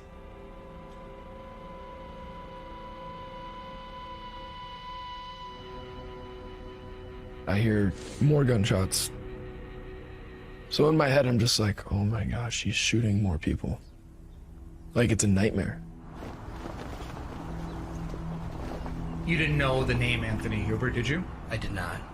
And when you shoot him, the end of that gun was pointed directly at his chest when you pulled the trigger, correct? Yes. And you knew that, correct? Yes. And you still pulled the trigger, didn't you? Yes. Because you intended to kill Anthony Huber at that moment, didn't you? No. What did you think was going to happen? That he would no longer be a threat to my safety. Because he'd be dead. Can we take a second here? For me, an undertone with this entire... Now we get into the Gage Grosskreutz stuff. But anyway, yeah, what's up? Can we take a moment and understand the terror that went through Dominick Black's mind? He basically just said, I hear more gunshots. He's shooting more people with Dominick's rifle. I mean, Yeah. the thing that, and this is what really bothers me a lot about this whole Kenosha deal, is everybody talks about Kyle this, Kyle that. Dominick has been left out of this conversation, but he must have went through a horrible night. I mean, he basically lets Kyle use a gun of his own, and Kyle uses it for whatever reasons, justified or not, doesn't matter as far as Dominick is concerned. He kills 2 people, injures the third, and keep in mind, Dominick has to answer to his parents as well. Right. So he must have been horrified by what he was hearing. I mean, this is real trauma. Yeah. Well, they definitely kind of realized that this wasn't a game pretty quick at that point. Yeah. Did you have anything, Tucker? Yep. Not really. But seeing Nathan break down is like, Yeah, he's honestly probably the nicest person involved with any of this stuff. Yeah, and he was. Come on, Grambo's nice. Well, no, she's nice, but I don't think she's the personality that would have been crying over somebody getting shot in front of her. Whereas, Nathan is such a sensitive, good person. Another thing I would mention is that Kyle's comments seem a little bit too overly prepared. Well, yeah, especially the ones on the witness stand, I was like, well, he's reading off the standard. Like, I've been trained by a lawyer to say, I kept firing until he was no longer a threat to me, or like, I was eliminating a threat to me. Like, the stuff that they tell you to say. That was pretty obvious, but I remember that during the trial. Yeah, but it was incredibly prepared, but so incredibly, though, very, very prepared. He clearly had lines. He's the one facing litigation, right? Right. So, I mean, I get it, but I also kind of felt it wasn't real genuine. Right. I mean, it might have been technically correct. I mean, it might have been true to what he was thinking, but it just seems real robotic. I mean, this is legalese, right? Right. And the other thing is that Hannah talks about her boyfriend Anthony going after Kyle, and my feeling about it is when you hear shots going off, your duty is to protect your girlfriend. Well, I think he thought that's what he was doing, but they had turned the whole thing into he was a mass shooter, and that was their impression, was that he was just running around shooting random people. I'm like probably the day after this all happened, somebody put out this really funny meme, Kyle Rittenhouse, the only mass shooter to run from his victims, because he was literally trying to run the entire time. But that is how they tried to, an active shooter, mass shooter, they tried to frame it as that, when he literally only fired his gun at people who attacked him and then did not shoot at anyone else. That's absolutely. Yep. My understanding from Hannah's earlier comments was that they were protected. They were in a protected area, and then he went out to go after Kyle. Mm-hmm. And in my opinion, I can't really support that. You have your girlfriend there. Your job is to protect her above all else. But then again, maybe I'm a little biased here. Well, we're about to get into Gage Grosskreutz stuff in here, and that actually does bring up an interesting point, because the moment is right there. But during the course of Gage's testimony, and this is something I confronted Gage with in the few various times I've argued with him on my YouTube comments as well as on Twitter, was that he believed, because of what Balch said earlier, that as far as the cops told us we're going to push them towards you and then you deal with them. He believed that Kyle was working with the police, which is the reason why he ordered them to stop Kyle rather than allowing Kyle to just go to the police, which he was very clearly doing. I don't know what Gage thought his plan would have been if they had successfully captured Kyle, because he didn't want him to go to the police. I don't know what they thought they were going to do with him. Are they going to kidnap him and make him fess up that he's working for the police or whatever it is? But he literally believed that Kyle was working for the police, and that's why he shot a protester. He testified to that in court, And Well, so, that's whole part of his civil trials now. Really, Yeah. Kyle was working with the police. We've got all this. The police didn't let him back to Car Doctor because they wanted him to go back into the riots and shoot people. That's that's it. That's the reason behind that. He just Anyway. wants to win his civil trials. Yeah. Well, we'll see how all that goes. Anything else before we hit play, guys? Nope. All right, cool. No, I'm done. Enter Gage Grosskreutz. Entire situation is this idea of what it means to be a man. And I think a very immature vision of that is, this big, strong man who can defend themselves with force and will dispatch their enemies. But restraint is important. Being able to know when to act and how to react. So when I arrived in Kenosha, I had been working as a medic for a couple years.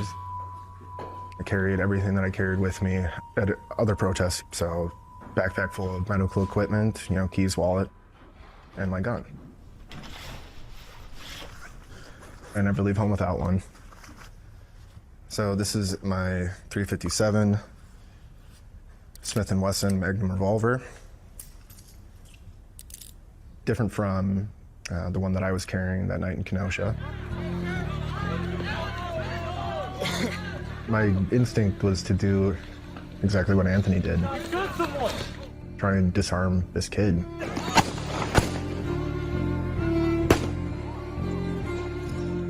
I am now face to face with him. And he's on the ground and he points his rifle up at me.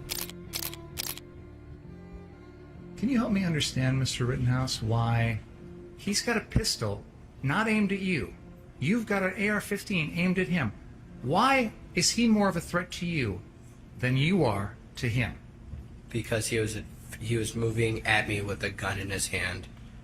He never steps back and puts the gun in both hands in a ready aim position towards you, does he? He doesn't do that. This is right after you've killed Anthony Huber. And you're telling us Gage Grosskreutz is the real threat at this moment? Yes. He tried to shoot me with my hands up. The gun jammed. But even facing death, I knew that I wouldn't hurt him, couldn't hurt him, and it's just not the person that I am.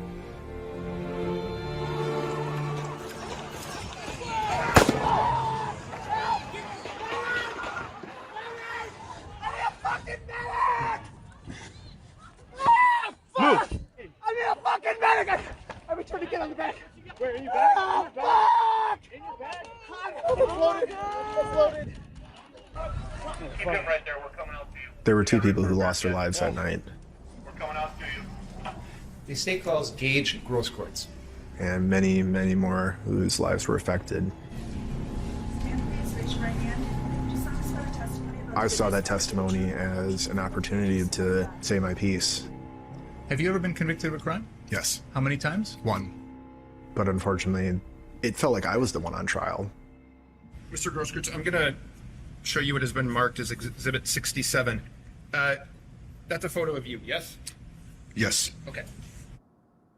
Does this look like right now your arm is being shot? That looks like my bicep being vaporized, yes. Okay. One of my biggest regrets in life will always be not sticking up for myself more when I was on the stand.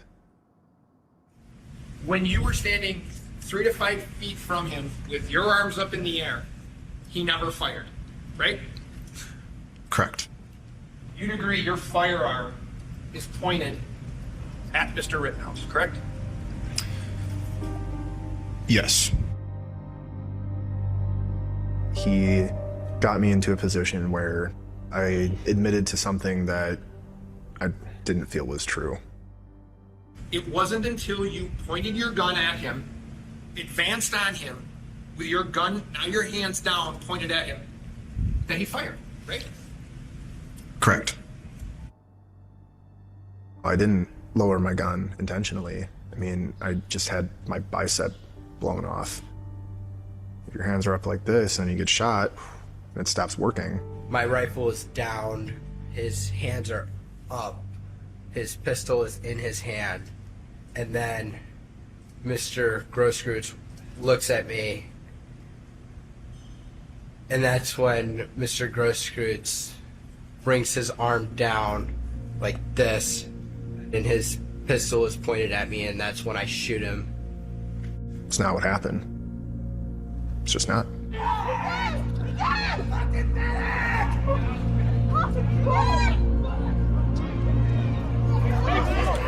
So this is like pure copium on the part of Gage Grosskreutz, also known as Paul Prediger. He's like trying to reframe it now because he knows what an idiot he made of himself. And I literally play that clip back for him every time he argues with me on Twitter. And he's saying he should have stood up for himself. Like, does he look like he was intimidated? You know, like, was he scared of Shivarasi? He wasn't being badgered. Shivarasi wasn't yelling at him, raising his voice. Like, he didn't stick up for himself is what he's trying to say. And he agreed to something that isn't true. The thing is that the evidence makes it obvious that it was true. He went from holding his hands up to not holding his hands up. That's what happened. The gun came down, Kyle fires. That's all on video. I think he's just desperately trying to save his civil trial at this point. Go ahead. I'm sorry. For some reason, when I pointed my pistol at him, he shot me. Well, here's the problem that Gage has. And by the way, I've had a lot of discussions with Gage over the past 6 months or so. Believe it or not, Gage has told me that he does not have any ill feelings towards Kyle at all. And if you don't understand that, that's because you didn't subscribe to my channel when I had a video out where I discussed exactly what Gage told me. But Gage told me I don't have any ill feelings towards Kyle. He also told me that Binger told him that he wished he had killed Kyle that night. And again, if this is new news to you, that's why you want to subscribe to the Johnny Walker Dread Show. Right. But at any rate, Gage has got a real problem here. Because if he's suing Kyle, he's going to have to take the stand. This is a civil trial. So he's going to have to take the stand because he's trying to extract money from Kyle. So he can't do this. Well, you know, it's a Fifth Amendment crap, right? Mark Richards is going to skewer him because he's already testified that he pointed the gun at Kyle. And so now to backtrack and say, well, it was the gunshot, then why did you say under oath that you pointed the gun at Kyle? Well, I was intimidated by Shirafasi. That ain't going to cut it. And I've told Gage this. I said, hey, man, you know what? Maybe I didn't tell him this. I think I just publicly stated that it would be better for Gage to try to extract as much money as he could from the city governments and then walk away from this because he does not want to sue Kyle. He has to take the stand, and Mark Richards is far better than Kimberly Motley. Remember, Kimberly is the one that prepared him for his defense. I'm sorry, for his testimony, for which he just got absolutely leveled by Shirafasi. Yeah, he kept looking at the jury going, that is correct. That is correct. Like he would turn away from the person he was talking to look at the jury. It was crazy. You could make a meme of it, you know, just like of a guy just turning and looking at that shit. That is correct. That is correct. Like turning his head towards the jury every single time. And Shirafasi picked up on the fact that Gage was very proud of his paramedic thing, right? So he walked him right down into admitting that he feared that Kyle was in danger. He is not going to be able to backtrack on that. So he's got a serious problem. I guess you can chat on X because I just got my first X comment in the chat. That's interesting. Sorry, guys. Yeah. Oh, that's one of our girls. That's one of our girls from Kyle's Angels. Oh, that's cool. Oh, who is it? Yeah. Oh, it was YJZ. Yeah, I need to. I know her real name, so I've got to be careful what I say. So yeah, I have a question here. So did he lie then Ooh, you dropped it Oh, away sorry from about me. that. Yeah. So did he lie then, or is he lying in the civil suit? Inquiring minds want to know. We're going to find out when he has to take the stand. Um, and and I think that he's in serious trouble. He's just not a guy, in my opinion, that can get on there and go up against a seasoned lawyer and be able to hold his line. Well, Maybe he did. Maybe the gunshot did cause him to drop the pistol down. Maybe so. But Mark Richards is going to rip him a good one on this. And I really would not be. I would not want to be Gage Grosskreutz on the stand against Mark Richards. well, and what I don't understand is the whole argument is that you're going to sue the city of Kenosha because they allowed a violent thing to happen. I'm like, it just comes down to this.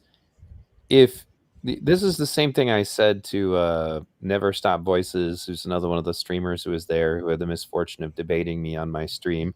Those of you guys want to watch that, I beat the crap out of him. But anyway, you can find that in my live stream history. But the argument is that somehow the cops should have done something. You guys would not have wanted the cops to do what would have had to have been done. As I said, there's plenty of footage of armed protesters with firearms.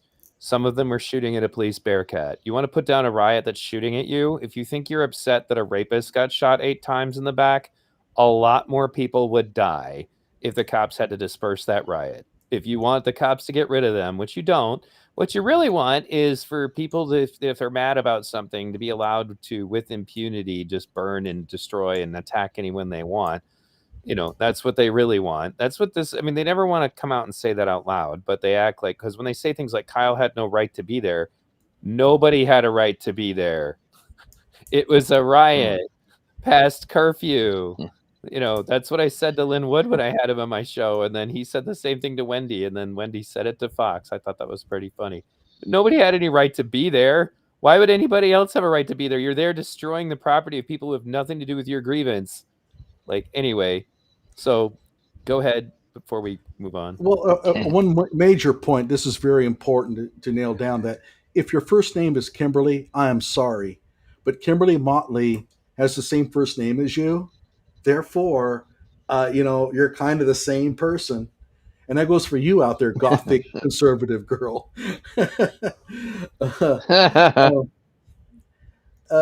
Yeah. I'm really thinking that what's going to happen here is that the cities that Gage is suing are just going to offer him some go away money, and that'll be the end of it. I really don't think this is going to go to trial, but I could be wrong. I just don't see it. I think it's stupid. If you can get $20,000 out of the cities, or maybe $50,000 out of the cities, take it and run. Because if you try to go further with this and try to extract money from Kyle over this shooting, this is going to be really, really complex. All right, here we go.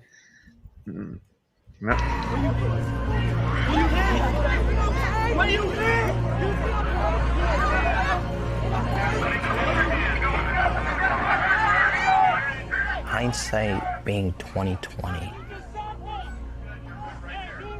If I would have known that I would have been violently attacked and put in a situation where I needed to defend myself, I would have stayed at home.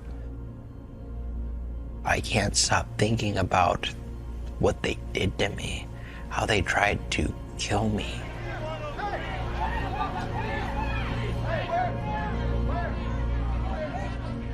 By the time I got back over there, the only thing on my mind was, where was Anthony?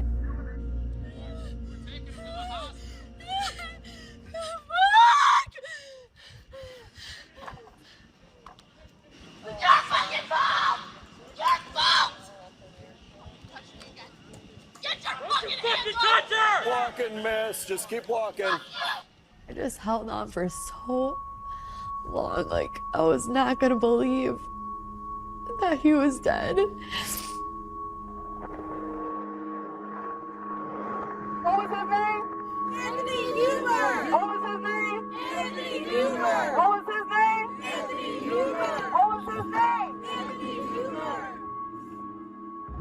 He never went anywhere without a skateboard, so this place was his happy place, for sure.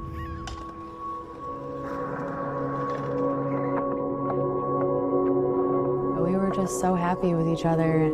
High five, dude. High five. High five, dude. Never had somebody who genuinely loved me like that. I really saw the vision for our future, and it was just so painful that that was just gone in such an instant. The way that Anthony died was exactly the way I would have pictured him going out. Like as a hero in action and doing the right thing.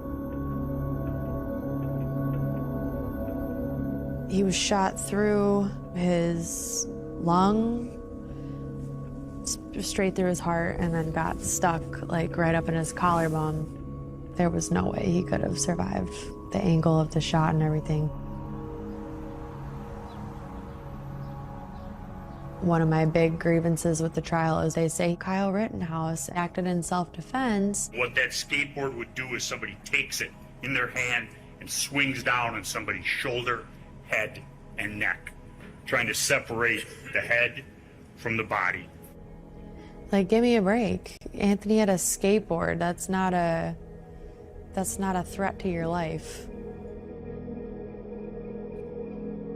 So I got a comment here. These people always I've say got that one as stuff well. about skateboards. It's like I got video of a guy from Antifa hitting a guy over the head in the skateboard and just knocking him out clean, head wound. It's just another blunt object. If you put the trucks on someone's head, you could absolutely hit them. But like the other thing that I find interesting, because they're doing a good job here of trying to humanize Anthony Huber, but like during the trial, they tried that very same thing. And Richards and Schifferossi were like, oh, okay. If we're headed in that direction, then I'd like to start talking about, Anthony Huber's history of domestic violence and all that stuff. And the judge had to pause it real quick and go, I need the jury to step out. Like, and then he's like, okay, is this the direction we're headed? And then like the prosecution immediately said, all right, never mind. We're not going to do that. But when they tried to humanize Huber, they were like, well, if we're going to talk about him as a person, then we get to talk about him too, because he has a history of domestic violence, putting a knife to his brother's throat, threatening to burn down his grandmother's house. Like, he was not a good person. Like, you could play as many videos of him on skateboards as you want. Go ahead, Tucker. I was going to go on the Full Metal Jacket argument that Bingo was always going on about, and saying like the Full Metal Jacket, it will like rip through people and go through the next person. And yet she just admitted that the bullet entered his chest and went through his lung and through his heart and then stopped at his collarbone. It's like, is it such a violent bullet, or isn't it? It only went it probably only traveled about 8-9 inches. Well, the thing about it is, what I mean?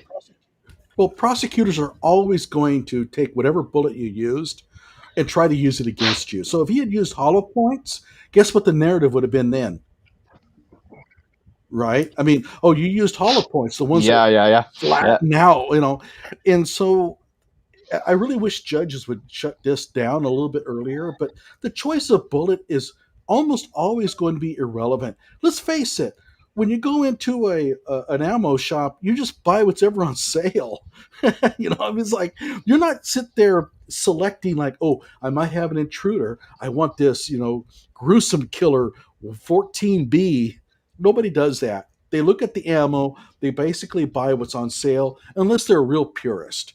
Kyle had no inkling of which ammo to use, and I don't think he even bought the ammo. I think Dominick bought it. So we have a question here. They don't care. Just real quick, because this is easy. The question from Twitch: what is the name of this documentary? It is called Kyle, the Gunman Who Divided a Nation. So that's what we're watching right now. Sorry, go ahead, guys. That's New York Girl. I know who that is. Oh, okay. The whole idea that a skateboard can't be a lethal weapon is ridiculous. And in fact, skateboarders know very well how lethal they are.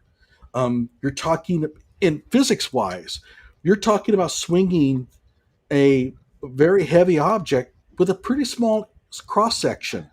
The pressure is going to be very high. You can absolutely kill somebody with it, and plenty of people have died from it. I mean, I know one instant in Eureka, California, where a guy was hit in the abdomen with one and died from it. So they're very lethal. And the truth of it is, the skateboarders use them as weapons because they're easy to swing. You grab a skateboard by the back trucks and you can swing that thing very effectively. It's a club. Which is exactly what Huber did. Well, yeah, That's I'd rather be exactly hit what by a he club. Yeah, not just once, twice. In fact, they show the clip of it in here because that came up. Paul, meaning Logical Checkmate, did a thing on this. So did I. But Anthony ran up behind him, swings and hits Kyle in the head once, and that's actually what caused him to stumble and fall down. Actually, and then he he comes missed. up and hits him again. Well, it looked like he hit him to me, but that's No, what I he saw missed. on my video. But He regardless, missed by about 2 inches. So and we if he had have- hit Kyle, he would have killed him. I'm Well, convinced he that, was or definitely paralyzed him. swinging at 360. I remember that. So, and the reason why he let go of he lost control of the skateboard was because he missed. And so he runs. He swung it so hard. Yeah, so he runs and grabs the skateboard and hits him again with it. But the first attempt was a really wide swipe that if it had connected, it probably would have killed Kyle, or at least, paralyzed him, because it would have hit him right in the neck area. Go ahead. What about white t-shirt guy? The guy who hit him before Huber did? Yeah, Did he somebody hit was him with a asking rock? about that. It looked like he hit him with his fist, but like whatever it Or a is, rock. he's It's hard another to person who say. just never got identified. Yeah, it's hard to say much about him. So It's all like right. Johnny's trying to find the green t-shirt guy from the Ultimate. Well, the other thing, the question I never got answered was, there's a whole lot of firearms going off in the background when Kyle is backing away from people after he shot a couple of them. And we never identify who fired them. And I remember the night that all this happened, there was a clip of somebody in green firing a firearm while all of that was going on. It was a rifle. And I've never seen that footage ever again. But I have a feeling that's who it was. Actually, in private DM, somebody has told me who it is. I have never disclosed it because I just cannot confirm it. That's fair. I would suggest I'm 70% sure that I know who did that, but I'm not going to disclose. I was told it was. I'm not sure. Go ahead. I was told it was Zeminski, but whether that's true or not, I don't know. No, not the caliber of this gun. No, it was definitely a rifle. It was a bit. It was a lot further away as well. It was like 150, 200 yards down the road. So Zeminski firing wouldn't have made that noise. So we are now up to 107 viewers total, with actually now 50 on X and 37 on YouTube and 16 in Johnny's YouTube and 4 on Twitch. By the way, I told a few people to share it out before it all happened. I told a few people to just share it out. So hopefully they did. What were you going to say, Johnny? Sorry. There's a lot of talk about what Kyle claimed after being hit. He's been through a lot of trauma. He probably doesn't have a very good recollection of what happened. The fact that he claimed that he got hit by a baseball bat is probably meaningless. I mean, I would not trust that testimony at all because of what he went through. Well, I mean, if you're getting hit in the back of the head with a wooden object, there's no reason to think it wasn't a baseball bat, right? Honestly. Yeah. He's probably saying it kind of felt like a baseball bat, and he just presumed it was, really. But yeah, that was keep in mind, you know. He said this to Dominick, and he has to sell this because he thinks he just got Dominick in a lot of trouble, and so he's going to but it was a baseball bat. He's going to play this thing up. I don't think that his testimony about the baseball bat is worth anything at all. Right. Was this in Car Doctor? Was this in Car Doctor when he made his way back there? No, I think that it was the hit by the man in the wife beater that he claimed that it was a baseball bat. But go ahead. No, I mean when he was talking to Dominic, was it when he was talking to Dominic in Car Doctor when he made No, it I when think he got back there? I think it was in the. I'm sorry. You're right. I think it was after the hits when he went in, and Dominic came down and he saw Kyle all like totally stressed out, and I think that's when Right. Kyle told him, "Hey, I was hit by a baseball bat." But again, I think he's just trying to calm Dominic down. That hey, it was in self-defense. But I don't think the testimony is worth anything. All right. You guys ready to continue? Yeah. Absolutely.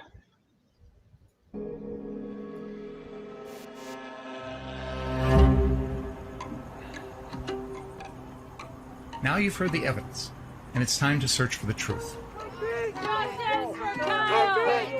Consider whether it makes someone a hero when they lie about being an EMT, whether or not it's heroic or honorable to provoke and shoot unarmed people. You cannot claim self-defense against a danger you create. This case is not a game. It is my client's life. Every person who was shot was attacking Kyle. He was attacked. It was an assault rifle.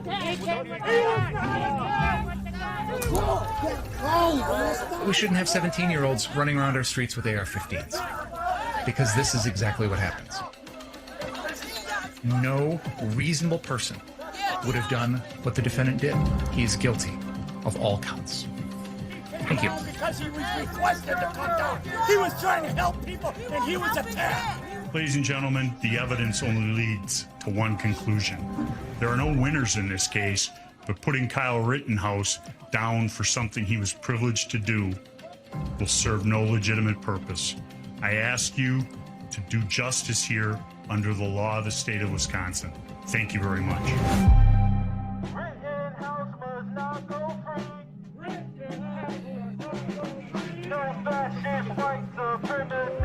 This is one of the most highly anticipated verdicts in the nation as the nation awaits the fate of Kyle Rittenhouse.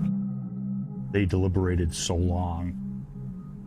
You feel like you're walking somebody to the gallows because you don't know that they're coming back with you. Has the jury reached a verdict as to each count of the information? Yes, we have, Your Honor. The defendant will rise, face the jury, and hearken to its verdicts. State of Wisconsin versus Kyle Rittenhouse. As to the first count of the information, Joseph Rosenbaum. We, the jury, find the defendant Kyle H. Rittenhouse not guilty. As to the second count of the information, we, the jury, find the defendant Kyle H. Rittenhouse not guilty. Weight of the world gone. We, the jury, find the defendant Kyle H. Rittenhouse not guilty. It was a hard journey, and it was Of the information, Anthony Huber. We, the jury, find the defendant Kyle H. Rittenhouse not guilty. Gage Grosskreutz. We, the jury, find the defendant not guilty. Members of the jury, are these your unanimous verdicts? Is there anyone who does not agree with the verdicts as read? It's over. I don't have to worry that I'm going to prison for exercising my lawful rights to self-defense. The jury got it right. Innocent! Woo! Kyle Rittenhouse is not guilty because he wasn't guilty to begin with. Not guilty on all counts. I think it's the right thing. It's bullshit! It's bullshit! They ain't fucking right! The court did not fail today. That's what makes me want to be an American, is to get just verdicts from jurors. I was fearful of the precedent that it set. Now, apparently, if you feel nervous because someone is in your face, it's all right to shoot him with an AR-15 point blank. I miss Anthony every single day. And now this system. That is so disingenuous. That's not what happened. He didn't just shoot Rosenbaum because he was in his face. Oh my God, that guy's insufferable. Sorry. Anyway, go and ahead. keep in mind, he's supposed to be a professional journalist, or at least trying to be a professional journalist. But what I heard from him is what I see on Twitter. Like, come on, do better than this. I mean, you didn't watch the trial, Corey? You didn't. It's one thing to still think that Kyle is guilty. Okay, we could talk about that. But to make a claim that, well, all Kyle did was just shoot somebody who looked at him cross-eyed, I just can't understand how somebody who was a trial witness could come up with that conclusion and still call himself a journalist. Right. Well, we're almost That was done, Corey. so we go ahead Was and that go ahead? Well, And that finish. was Corey Washington. Was it? Yeah, Oh my it God! It was. what? Wow! He was the one who Wow! was out screaming on a skateboard. And by All the right, way, anyway. one more Yeah, thing I yeah. should Oh mention. yeah. Binger said no 18-year-old should be carrying around a gun. Unfortunately for Binger, that's not a legal argument. And that's the problem that with this whole trial. He wasn't really trying Kyle on a legal argument. He was trying it on an emotional argument. How do you feel about a kid, 17 years old, walking around with a gun? Oh my gosh, yeah, that's terrible. Let's convict him. But unfortunately, the law doesn't support that. If you go down and you read the elements of the actual crimes, Kyle didn't match up to them. And that's what sunk Binger's case right from the get-go. My criticism of Binger is that he should never have tried this in the first place. And he's almost admitting Yeah. that he didn't have the evidence against Kyle. And this goes back to that CVS footage. Remember, where Kyle bragged about wanting to shoot looters. And I've always said, if that's what you needed to convict him, despite the fact that you had 2 hours of video footage of the dude, you had numerous eyewitnesses, you had lots of forensic evidence, and the dude took the stand. And you have to rely on a CVS video footage from 2 weeks earlier to convict. You have no case. You have no case at all. And why even then bring this to trial? So I'm pretty sure that the documentary was made by the BBC. I believe that's what I was told. So just to answer Tam's question. All right, we're almost done, so let's go ahead and finish it.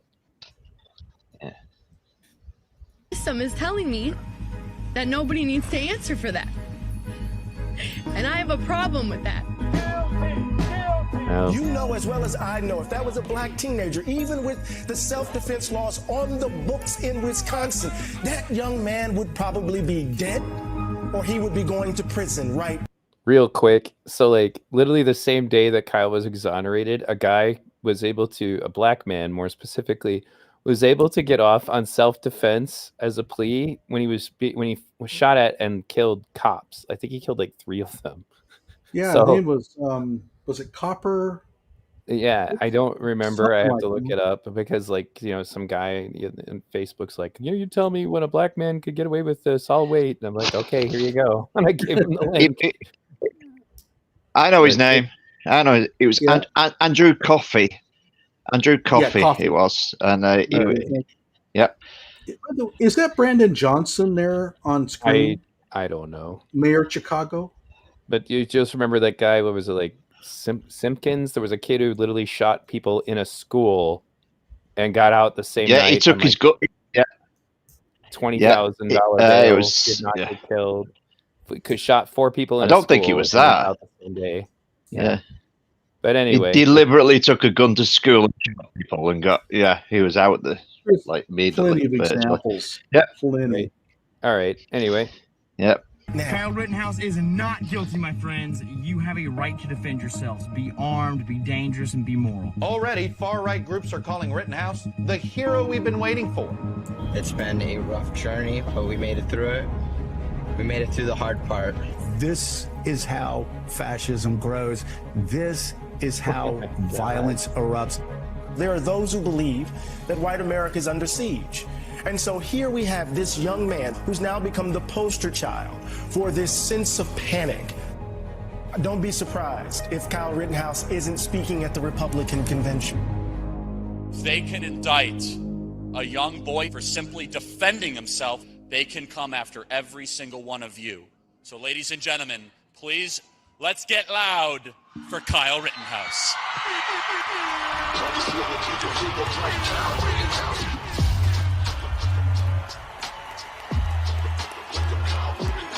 Immediately after I got acquitted, I went on to this huge media tour to talk about my story. Kyle, what was so amazing is throughout this entire process, you came out on top. Talk a little bit about how that has developed you as a person. Well, it's helped me grow a lot. It's helped me mature. Sorry, I'm new to this, if you can't tell. But it's helped me. We love you, Kyle. Don't worry. Give it up for Kyle Rittenhouse. I wanted a private, secluded life. I didn't want to be famous. Not guilty. Do you feel bad for Rosenbaum? Not really. Now there were people recognizing me in public, a little bit starstruck. It was good to meet you, sir. Good to meet you, too. I like what you done up there in Yankee and shot all them bastards. It was just, surreal. He's a really good young guy. He's 18 years old, just left Mar-a-Lago a little while ago, and he should never have been put through that. I met President Trump and Tucker Carlson. So nice to meet you. Really good to meet you. I can't believe you're Big here. fan of your show. Well, we're fans of yours, as you know. Yeah. I know he likes the attention, and he's got some very high up, important people as friends. Marjorie Taylor Greene introduced a bill this week to award Kyle Rittenhouse the Congressional Gold Medal. It makes him feel powerful, like he's some, political figure. I'm Kyle Rittenhouse, and I'm here with National Association for Gun Rights at the Western Conservative Summit, and I'm going to be doing interviews. I think he forgets the fact that if he had never done what happened on that night, You're a hero to millions. those people would never be his friends. What happened with Kyle is a disgrace. Total defamation. Lies. Coming from the devil himself. This kid is a symptom of a greater disease. He lived out a fantasy that a lot of Americans would love to be a part of, and I mean that in justifiably killing somebody. Okay, you're not a murderer in the court of law, but you're still a killer. Show remorse. Don't monetize video games that are about killing people after you cry on the stand and say, oh, I was so scared. You don't seem scared now. You seem to be trying to reap the rewards of killing people. I'm Kyle Rittenhouse, and I'm partnering with Armored Republic to provide free men with the tools of liberty.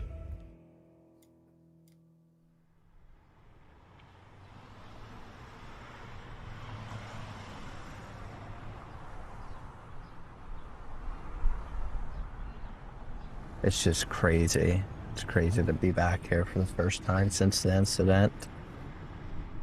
A little bit of an anxiety spike just coming back here, and it's a little bit of an adrenaline rush. My senses are heightened. There are a lot of firearms out here, and you just have to keep your head on a swivel and be situationally aware. This is car source lot number 3 we're pulling into right now. So this is where my shooting happened. Last time I was here, I was being met with an attacker. I'm 21 years old. I have a long future ahead of me.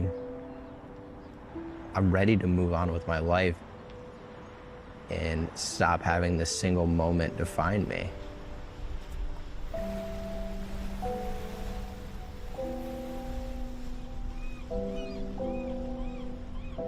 After the trial ended, the DA had called me asking about the gun, because the gun was mine. I had people offering me money for that gun, but...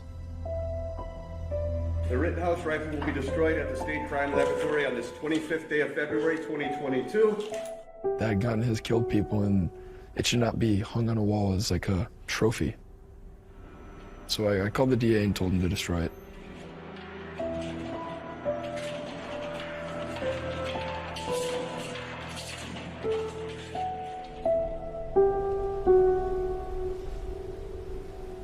I don't see Kyle anymore. And the last time I saw him was on my 21st birthday. But I could just tell that he was a different person. His mom and his sisters, nobody can get hold of him. I wouldn't call him a brother anymore.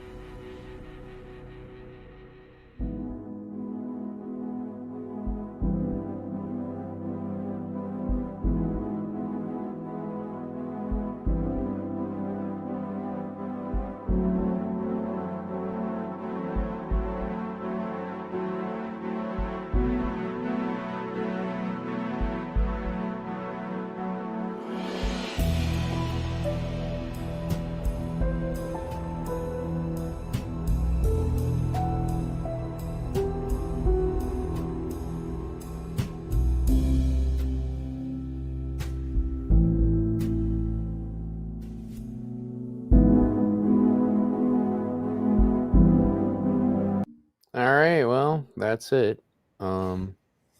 So what did you guys think? First, real quick, I'm going to read.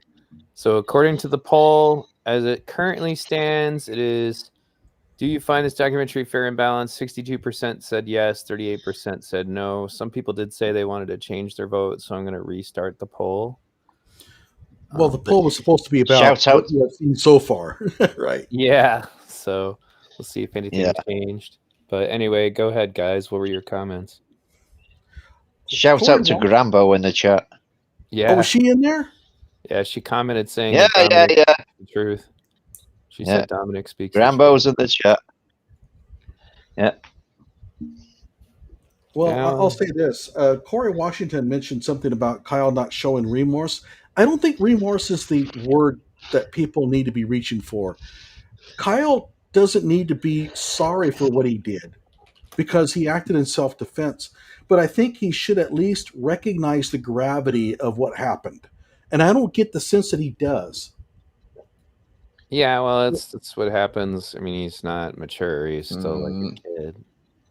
I mean, yeah, he's two only people are 21. dead. Only 20. Two people are dead. A third person has been pretty badly wounded. But keep in mind, there are a lot of other victims. And we've heard from one at the very end there. Dominick Black was facing 16 years in prison himself. Nobody thought about him. In fact, those who thought about him were complaining that Dominick was an evil person because he wasn't Kyle's buddy on the stand. But Dominick has basically suffered here almost, I would say, more than just about anybody. He certainly has suffered more than Kyle has. Yeah. Kyle's great. I'm glad he turned his life around and he's got a nice new beautiful baby and stuff. He's got 2 kids. But has he got 2 kids now? Wow. But he has 2 kids, and I and a few others know the horrible things that have happened to him. I can't share them, but if you knew, you would also agree that he really is Kenosha's last victim. His life was absolutely tore apart. And Kyle came back, and he's now the darling of a lot of people. He goes out, people are a lot of people hate him, but a lot of people adore him. Dominick doesn't have any of that. And he has suffered greatly on account of all this, and everybody's forgotten about him. I talk to him somewhat regularly, and I can tell you, this whole thing took out a huge toll on him. Remember, he was wanting to become an Air Force recruit and go and be a commercial pilot. All that vanished because Kyle shot Really? up. I didn't know that. Yeah. Wow. Yeah, because keep in mind, that's a shame. And this is something I think it's important to understand. He was wanting to go into the Air Force, but Binger had charges against him that were gun charges. And if Binger had taken this and appealed it, it would have taken over a year for that appeal to run through. And in the meantime, the Air Force is not going to take Dominick Black. So when Binger offered him this gravy, like non-criminal ticket, of course Dominick's going to take that. I mean, who wouldn't? And unfortunately, it never worked out for Dominick. Things really came apart on him. But about maybe a year ago, he met with a girl. He's had a couple of kids. He just recently got married. He's got a full-time job. Things have worked out for Dominick, but it was really hard for a long time, and everybody kind of forgot about him. So Grambo in the chat said that this was not what they told her the documentary would be. I do think that they did a good job of representing Anne. I think her clips were good. At least there's that. But but yeah, in general, I still get the vibe that like they're treating the people that he killed like they're the victims somehow. But so I did want to take a quick moment to play this brief clip for the people who don't. You've got to realize. Go ahead. Before you go there, you've got to realize this is the British Broadcasting Company. Yeah, British TV is like totally anti-gun and everything. Yeah, I mean, I'm from there. I know what these people are like. They are so anti-gun. Anyone with a gun is a lunatic as far as they're concerned, and they're going to make the most of this to go anti-gun. You know, so that's how the BBC. You know. Yeah. Kyle's mom, Wendy, asked me about whether she should go on the BBC thing. I just said, look, the BBC is not going to want to paint Kyle in a good light. I don't know if I swayed her one way or the other. And I really did think that in the end, the documentary came out a lot better than I was expecting. Yeah, I will give him that. I think I've definitely seen worse coverage. You know, By the but way, Citizen Ann says here, none of you know what it is to take a life. It haunts you. It doesn't matter if it's in self-defense or not. It devastates you. I agree with you, Citizen Ann and Grambo, but the trouble is that Kyle is not projecting that. Right. In no way does Kyle come across as a person who's devastated by this, and I have real issues with that. I think he's just buried now in like the persona that he's creating at this point. I agree. Especially like so much of that stuff, like all the different, like, you know, as Anne is talking about them using him, like that stuff with him in the tactical gear with his eyes peering through the gas mask, and it's like the selling the tools of liberty. I was like, oh my god, dude, you've become a Ronald McDonald for the conservative movement. It's like, and I say that, and I am a pro-gun guy. Okay, I'm literally like, there's a carbine right under my bed as we speak. But it's like, that whole thing was so over the top. But anyway, so I want to play this clip here real quick to kind of give the point. This went on before Kyle and Ann and everybody showed up. But like, when they're wetting their pants about bringing a gun to a protest, show them this. Oh, is this the Bearcat? Yeah, you'll see it. Yeah, it's the Bearcat. I've seen this. A lot of people haven't. Oh, they're gonna shoot the gas out. Yeah, oh. Kick that shit back. Gas us! Gas! You're fucking coward!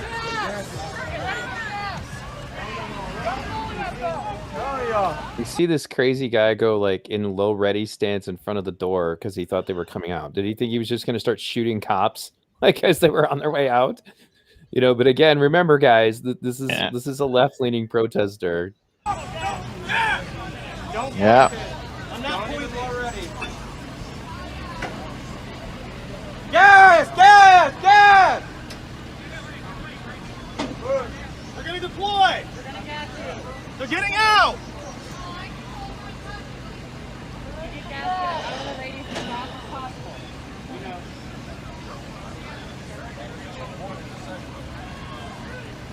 I'm not doing it.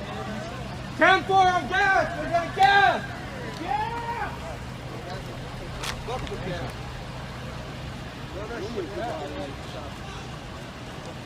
Get ready to kick that shit. If you can, boot it back there. They all have gas masks on. Get ready. Gas masks on. Go back!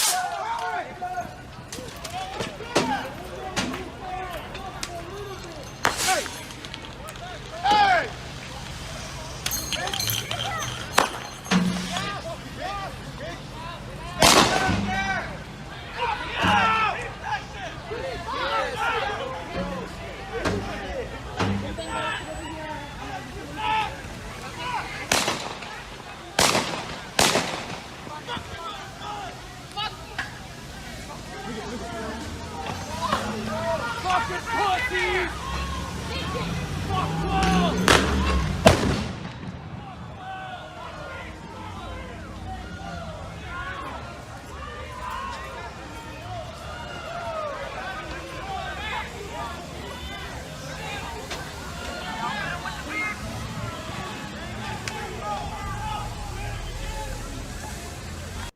So that's the kind of riot that they think should have been put This down was the- by police or something, and I don't understand how they think that was going to happen without an enormous amount of bloodshed. Anyway, but I think they were hoping that nobody would come out of the Bearcat. That's not a Bearcat, by the way, but yeah. Whatever it is. By the way, Citizen Ann says you're wrong. I think she's aiming this at me. He's dealing with it the only way he knows how. He's dealing with it wrong. Perception is more important than reality. I get that maybe behind the scenes and deep down he has extreme I don't want to use the word remorse, misgivings or sorrow over what took place. But perception, he's not given that perception. And this is where PR comes into play. People hate him because of the way he's acting after the trial. They're not necessarily unjustified in their views of him in that regard. So Anne gave me these details later, but apparently originally this documentary was 3 hours long. And that they made him cut it down. And I believe that, what they should have done is like maybe do it in 3 parts or something. But like that was like, because I'd asked her, why the hell is Zeminski not mentioned? And they're in the footage, but they're not in the documentary at all. Like just non-factors, even though they play a huge role in what took place. Yeah. And they instigated the crowd that went to chase Kyle, like all kinds of stuff. Just doesn't. But it's like everybody memory holes them, and it's crazy to me. But anyway, overall, let me take a look at this. Where are we at now? So the new poll is a bit more even. It's 57% yes, 43% no on the fairness of this documentary. So what do people like? What do you guys think at this point of this documentary? Was it fair or fair and balanced or no? Well, obviously they left a lot of bits out. They obviously let loads of bits out, like you say, Zeminski and stuff. And the fact that Grosskreutz knew that Kyle was running towards police. They didn't even mention that bit. Where Kyle said, when he said, "Where are you going? Where are you going?" "I'm running to the police." Like, why didn't they add that bit? Yeah, I tend to agree with you. It seemed to me like they were trying really hard to make it 50-50, when in reality, because Kyle was exonerated because the evidence was overwhelming that he was innocent, it should not have been 50-50. It should have been, 70-30 in his favor, because the evidence, all of the facts pointed towards his innocence. But they tried to, like, for every claim that was pro Kyle, they tried to balance it with an anti Kyle deal. And that gave the impression that this was really a dicey one. This was really on the fence. The jury verdict could have gone either way. The truth of it is, even the left understood that Kyle was going to be exonerated, and they were making up all kinds of claims like, "Oh, well, you just know that he's going to be acquitted because the jury system is so rigged. The judge is so pro-MAGA." They knew that they didn't have the evidence to convict, and they were already coming up with the excuses, even before the jury verdict. So when any leftist who watched the trial, religiously, was on Twitter talking about how unfair the justice system was and that Kyle was going to get exonerated because it was all rigged, they knew deep down they didn't have the evidence against him.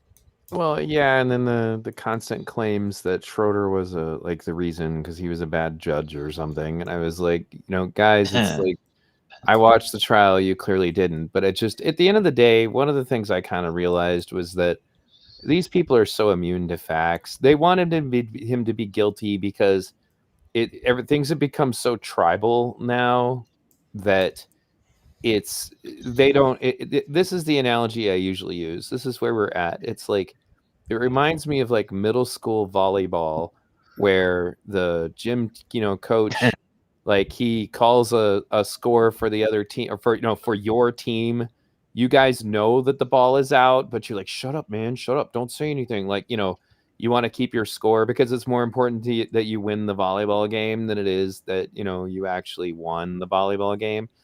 You know, all of this stuff about the truth is completely gone. And I actually just watched a documentary about George Orwell, and he talked about this in a lot of his writings, that like when you see something is trying to get rid of objective truth, then that is generally an indication that some form of authoritarian something is trying to, you know, take control over your government, like, you know, trying to take control over your society. So I think that that's, you know, really what's going on here. They don't care about the truth. He's just not on their team, you know. And if it was the other way around and a left-wing protester had shot a bunch of them, then they would want him innocent, and then the right would want him guilty. You know, like that's agreed. You know, and that's how they like Perry, Yeah. Daniel Perry, in Texas. Daniel Perry.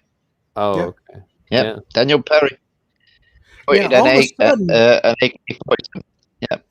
Yeah, carrying an AK-47 at a protest is all of a sudden not a problem anymore, is it? Well, yeah, they said there it's was not a a pro- piece of It's footage not a there. problem. It's not a problem because he's one of our guys. You know. Well, right. Yeah, Well, that's how absolutely. it's become across the board. There's so much, you know, there's so much hypocrisy and so much, like I said, tribalism means that you need to be with your tribe, whether they're right or wrong. And that's how they act towards me, you know. And I'm like, no, I'm not going to help you lie to people, and I'm not going to help you, you know, make stupid arguments, and I'm not going to go along with any of that stuff. You know, it's funny actually, because Bernie Sanders was up before the Senate talking about wealth inequality and all that stuff again, and I'm thinking to myself, yeah, that's interesting. You know, I haven't heard anybody on the left talk about this stuff in about 3 years, because instead we're worried about pronouns and criminals being shot by police, and defunding the police. You know, we're not talking about, and I know you guys are probably both conservative. My point is that we're not discussing anything that actually affects people's real lives anymore. Like, you know, the left has been completely derailed, and I don't think it's by accident. You know, I remember when I was at Occupy, you know, we were there.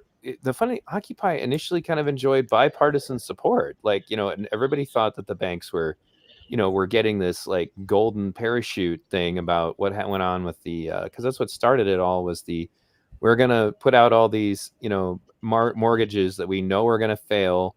We're going to convince poor people to get them. And then we're going to beg the government to give us a bailout. And we're going to get all the property back that we can take back from the people that we got, you know, that we sold it to. So they made out like bandits. And everybody, you know, at that point, the Tea Party was upset. And so was Occupy. You know, and I think that was one of the points that I think has led to all of this, is that there was a dangerous moment there where the conservative activists and the leftist activists had something in common, and it was a reference to the super wealthy, the people like, you know, the deep state types were all actually in a position where they were like, we can't have that. You know, we can't have like, because Ron Paul actually called to the Tea Party and said, hey, you guys should go talk to Occupy because you have common enemies. And shortly after that, when I was like, oh, that'd be kind of cool, you know, maybe I'll get to talk to some Ron Paul people and stuff. And then what happened instead was all of these weird experts showed up at Occupy camps telling us that actually we should all hate each other because, you know, if you're white, then, you know, you're evil. And if you're straight, then you're evil. And if you're, you know, if you're cis, then you're evil, like just down the line. And then all of a sudden, everything started getting divided up by individual groups. There was no unified 99% anymore. There was the 13% that was this group and the 14% that was that, you know, like it was all divided up. And I don't think that's an accident. I think that, you know, what Occupy represented was very dangerous because, for one thing, it was strictly peaceful. You know, and anybody who was violent in our camps, we would throw them out. Like there would be none of this stuff. Although Antifa would follow behind us, like at our peaceful marches, and throw, you know, bricks into windows and stuff like that. And we would always call them out for it. Like, cut that shit out. You know, you don't see that anymore. Nobody dares say that at protests now. You know, but anyway, so I don't think any of this is an accident, and I tell people this all the time. Don't think that Fox News is better than MSNBC, and don't think that MSNBC is better than Fox. You know, these organizations, the media, it's like pro wrestling. There's WWE Raw or WWE SmackDown. It's still all bullshit. What were you going to say, Tucker? I only watch Gutfeld because he's funny. Gutfeld on Fox, he's just funny. But before 2020, I didn't give a crap about politics at all. And then I saw the shooting. I saw Kyle defend himself, and I saw the left just completely and utterly demonize him. And that was what made me think, like, what the hell is going on? Like Trump obviously, he came out and said, well, it's obviously self-defense. He defended himself from people attacking him. But all the left are like, he's a white supremacist. He was out there with an AK-47, because they're all morons. And then and he had no need to be there. He had no need to be there. He was just a kid, and he was targeting Black Lives Matter protesters, and I was like, what the hell is going on? I do not understand this at all. Like, why is it suddenly a political divide over it? I mean, the kid went out. You can say he was an idiot all you want. I don't care. You can say he was an idiot. He himself says, like, in hindsight, I wouldn't have gone there, but the fact is, he wasn't breaking any laws, and he was attacked by a suicidal paedophile and then he tried to make his way to the police lines, and the mob attacked him, and he defended himself again. And then he made himself back home, turned himself in immediately, like 90 minutes after the shooting. He was in Antioch police station, giving himself up. That's fact. But all these lunatics don't understand this shit, because all they care about is, like, he had an AK-15, because, like, they always get the numbers wrong because they're all stupid. Right. Right. It's true. And they're like, hey, he did this, he did that. And it's like, prove it. Well, he went chasing people. He went there deliberately to shoot some black people. Prove it. You can't prove it because you've got nothing. I mean, Johnny's got the excellent meme. Johnny knows. You made a couple of great memes for it. You're getting beat the shit out of in a Kyle Rittenhouse thread. You don't know a damn thing about it, and these people know way more than you. You are getting your ass kicked. Thank you very much. Goodbye. Anyway. Well, and I created those memes because I was getting kind of tired of seeing people who had no business getting involved. It's just like the gun debates.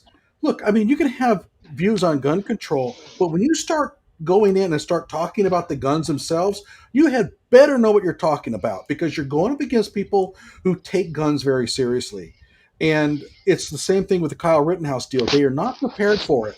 They think that they're going up against people who have casual interests in this. No, they don't. I have well over 2,000 hours of research into the Kyle Rittenhouse shootings. I have 400 videos. I've interviewed plenty of witnesses. You're not going to beat me in an argument. Just not going to happen. So don't try. Yeah. They'll just sit there and filibuster. And by the way, people like Ripley, they know more than I do. And so I see them trying to take on these guys, and I'm thinking, oh my, this is not even be close, because ultimately you're having a person who is ignorant of the facts going against somebody who could get a PhD in Kenosha shootings. It really is. It's what they want to be true. They desperately want it to be true. Absolutely. That's when they oppose objective truth. That's what that's about. I should have my truth. I'm entitled to my truth. That's what they want it to be. So the poll is now at 57% says yes, 43% says no, as far as to what people think about the documentary. My Discord link is at the top of the chat on YouTube, folks. If you want to join us on Discord, consider doing that. And if you have not, please hit like. We've had a lot of people watching today. Sorry, go ahead, Johnny. I like. Go on, Johnny first.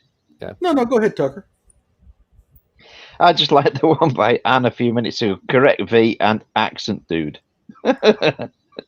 Accent dude. I presume that's accent dude. I presume she means me. Oh, okay. Hey, accent dude, what's up, man?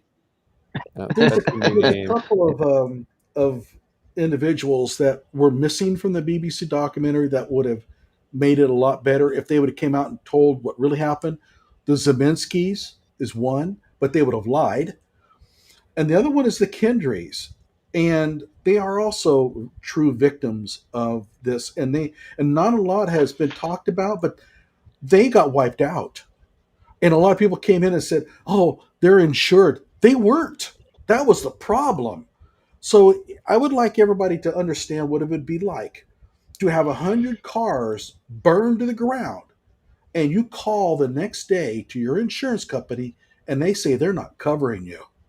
Can you imagine? Well, those were their cars. Those were on consignment. So you're going to have 100 car owners wanting to know why their car got burned to the ground on your lot. And so, well, go ahead. I saw a live stream the very next day after the 24th, where the Kendrys were being interviewed, and they said they lost 135 cars, and it was X amount of million. 2.5 million. I mean, like, yeah, it was yeah. And yet on the stand, and yet on the stand, when they were asked how much they lost, they suddenly forgot. Well, the whole thing about insurance is so silly. Like, well, it's okay to destroy terrible. these places. They have insurance. So, like, the Hispanic family I talked about with the ice cream parlor that was also a taco joint, talk about awesome, right? They had insurance on the building, but not on their equipment. So they were still ruined at the end of it, you know?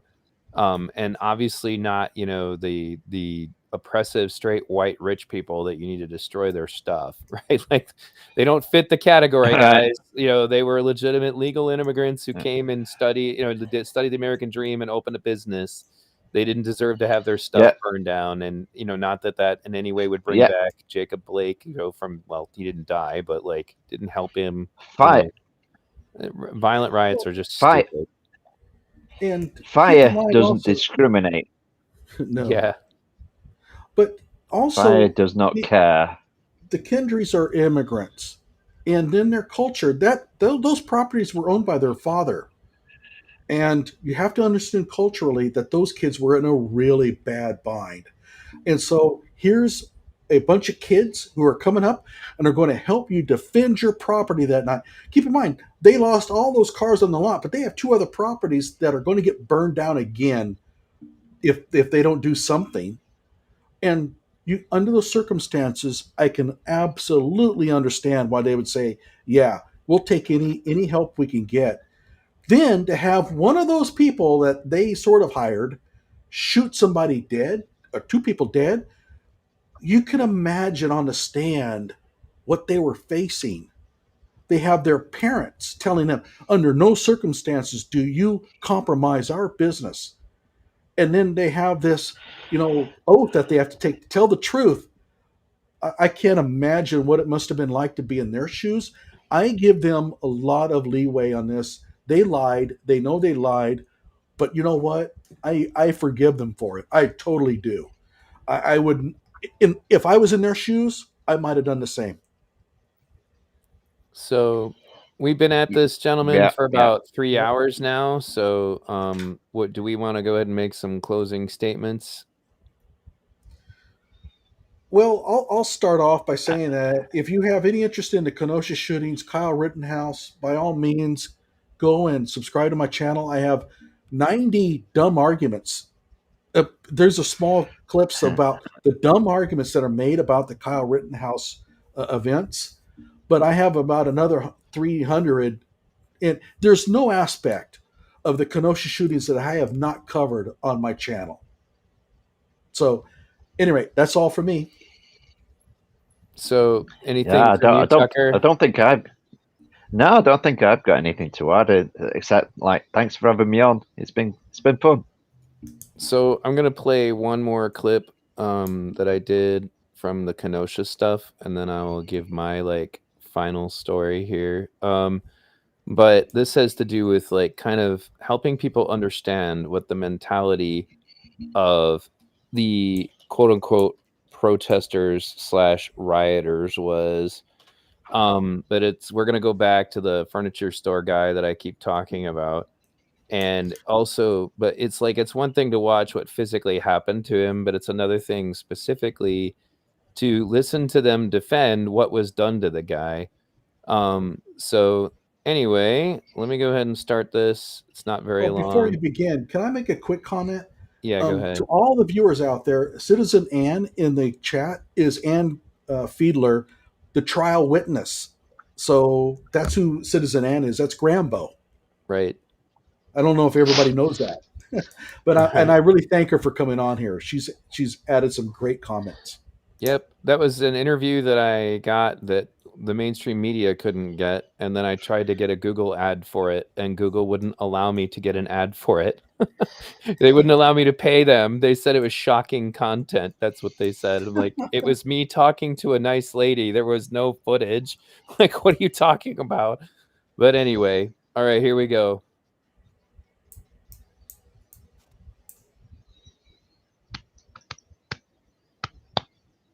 So I got my hands on an extended version of the film of the elderly man who was struck and had his jaw broken while he was defending his property in Kenosha, Wisconsin. This was specifically the furniture store that was being looted and burned. Now, the reason why I'm bringing this up again is that the version that I found also has the conversation that took place while the man was lying on the ground bleeding with a broken jaw. This poor man got his business caught on fire.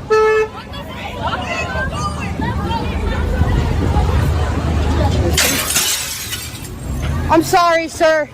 I'm very sorry about that, man. Yeah, really. Hey, I have nothing to do with that. I'm trying to stop this shit here. Dude, I'm gonna help this guy. I don't give a fuck if I get beat up.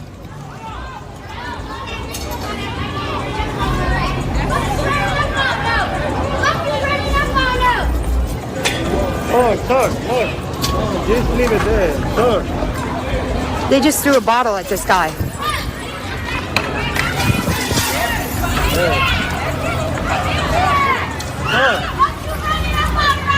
Hey, hey, hey! No! No!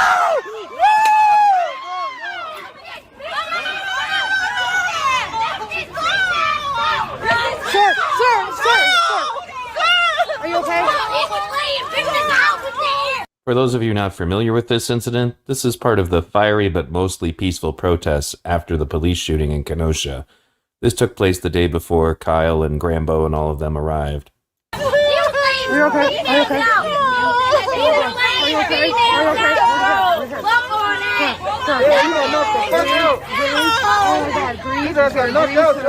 Turn his head, turn his head.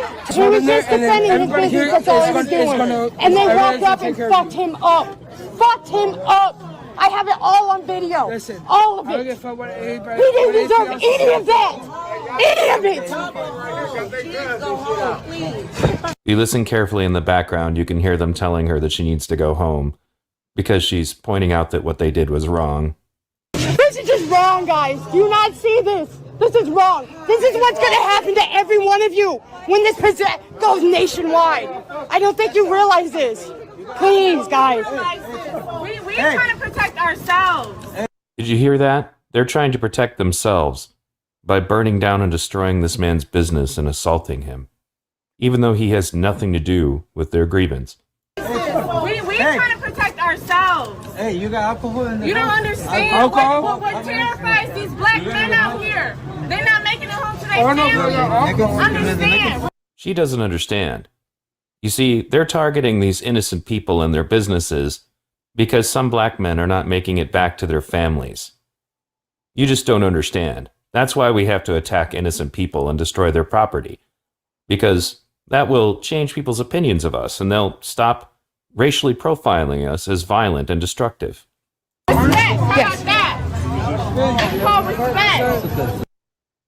Who's going to respect you when you attack innocent people and destroy their lives?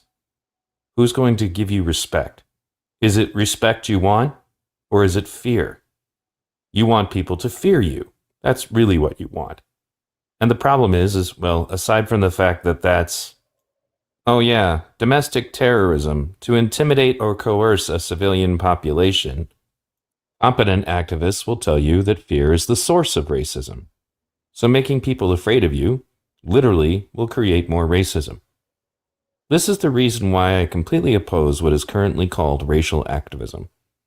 In one of my upcoming videos, I'm also going to be discussing why the current racial activism that is basically just actively hating white people will in turn scientifically provably cause still more racism. Thanks for tuning in. Thanks again, everybody, for tuning. So, yeah, Kenosha wasn't peaceful. If people want to know why anybody would ever want to go there, violent, or it's like to stop violence, like why would they want to be armed? Who knows, right? Why would anybody be motivated to be to be armed? So, anyway. Yeah, that video was facts. That was facts. Yeah, thank you. That video was great. Yeah. So, the thing is, guys, I want to, thank you guys for coming on, and I'm trying to put out more content. I just only do it if I'm in the right mindset, and this documentary was something that was enough for me to want to go ahead and do that. I want to thank Grambo for coming on in the past and being in the chat. I want to thank Nathan DeBruin for being around. He wasn't around here today, but he's been a fantastic guest. Always love having him on. If this is your first time checking out my channel, you'll see interviews with Brett Weinstein, Peter Boghossian, Daryl Davis, lots of different cool interviews. Derek Jensen, I don't know if you guys would know who that is or not, but lots of different content on the Kyle Rittenhouse stuff, including like my interactions with Gage Grosskreutz and Joshua Zaminsky. But in addition to that, just one of the things I'm actually working on next is I'm going to do another chapter of my Do You Think for Yourself series, where I'm going to be talking about basically everybody thinks they think for themselves. And I have I think it's 10 chapters of this. But the reality is that there are a lot of social phenomenon that can affect your ability to think for yourself. And that's one of the things I go over in that series. And that's what my next episode will be about. Just formulating it right now. There are a lot of actually scientifically proven, back when psychology was still science, phenomenon that can affect your ability to think for yourself. And if you're armed with the knowledge that they exist, then that can help you kind of self-defense for the mind. So anyway, guys, thank you, everybody. If you haven't yet, please make sure you subscribe to Johnny Walker Dread's channel. If you're watching on Johnny Walker Dread's channel, maybe you should consider subscribing on mine if you haven't already. Even if you think you are subscribed, make sure you check, because I do have people who literally are just deleted off of my account. I remember Good Logic, one of the only law tubers that I really liked and got along with. He brought me on a couple times to talk about this documentary that I made a long time ago. And I got 1,000 subscribers live with him. And he and I were talking after the stream was over. And literally in real time, as I'm watching the ticker, we watched 800 subscribers deleted from my channel all at once. So, wow. The rumors are real, folks. YouTube will take action to try to squelch your audience. That's one of the reasons why I'm on multiple places. Everything I do here will be re-uploaded to Rumble and Odyssey. And I also have a BitChute channel. So make sure you check all that out. I used to have an HY page that linked to that, but HY page is not free anymore. So I'm going to figure out a different way to get you guys the links to my Rumble and BitChute and Odyssey. And I also upload everything to Spotify. But anyway, all right, everybody. Thank you very much for tuning in. What were you going to say, Tucker? I was going to say, post any links that you've got to X and we can share that shit out. Yeah, for sure. All right, I will do that. Yep. I always put everything up on X. But remember, I'm also shadow banned there, by the way. I don't know how. With Elon Musk taking over, but Tam, who's one of my mods, literally was like, "My God, B, I didn't even realize you were still on Twitter. I just went back and looked at all your links that you've been sending." I'm like, "What happened?" She's like, "I had to actually go use the link to find you because searching me wasn't bringing me up." So they don't like people to tell the truth. I've known Tam and Iz for a good couple of years now. She's good. She's good people. All right, everybody. I guess Johnny dipped out. I know he was good to go. So I will talk to you all later.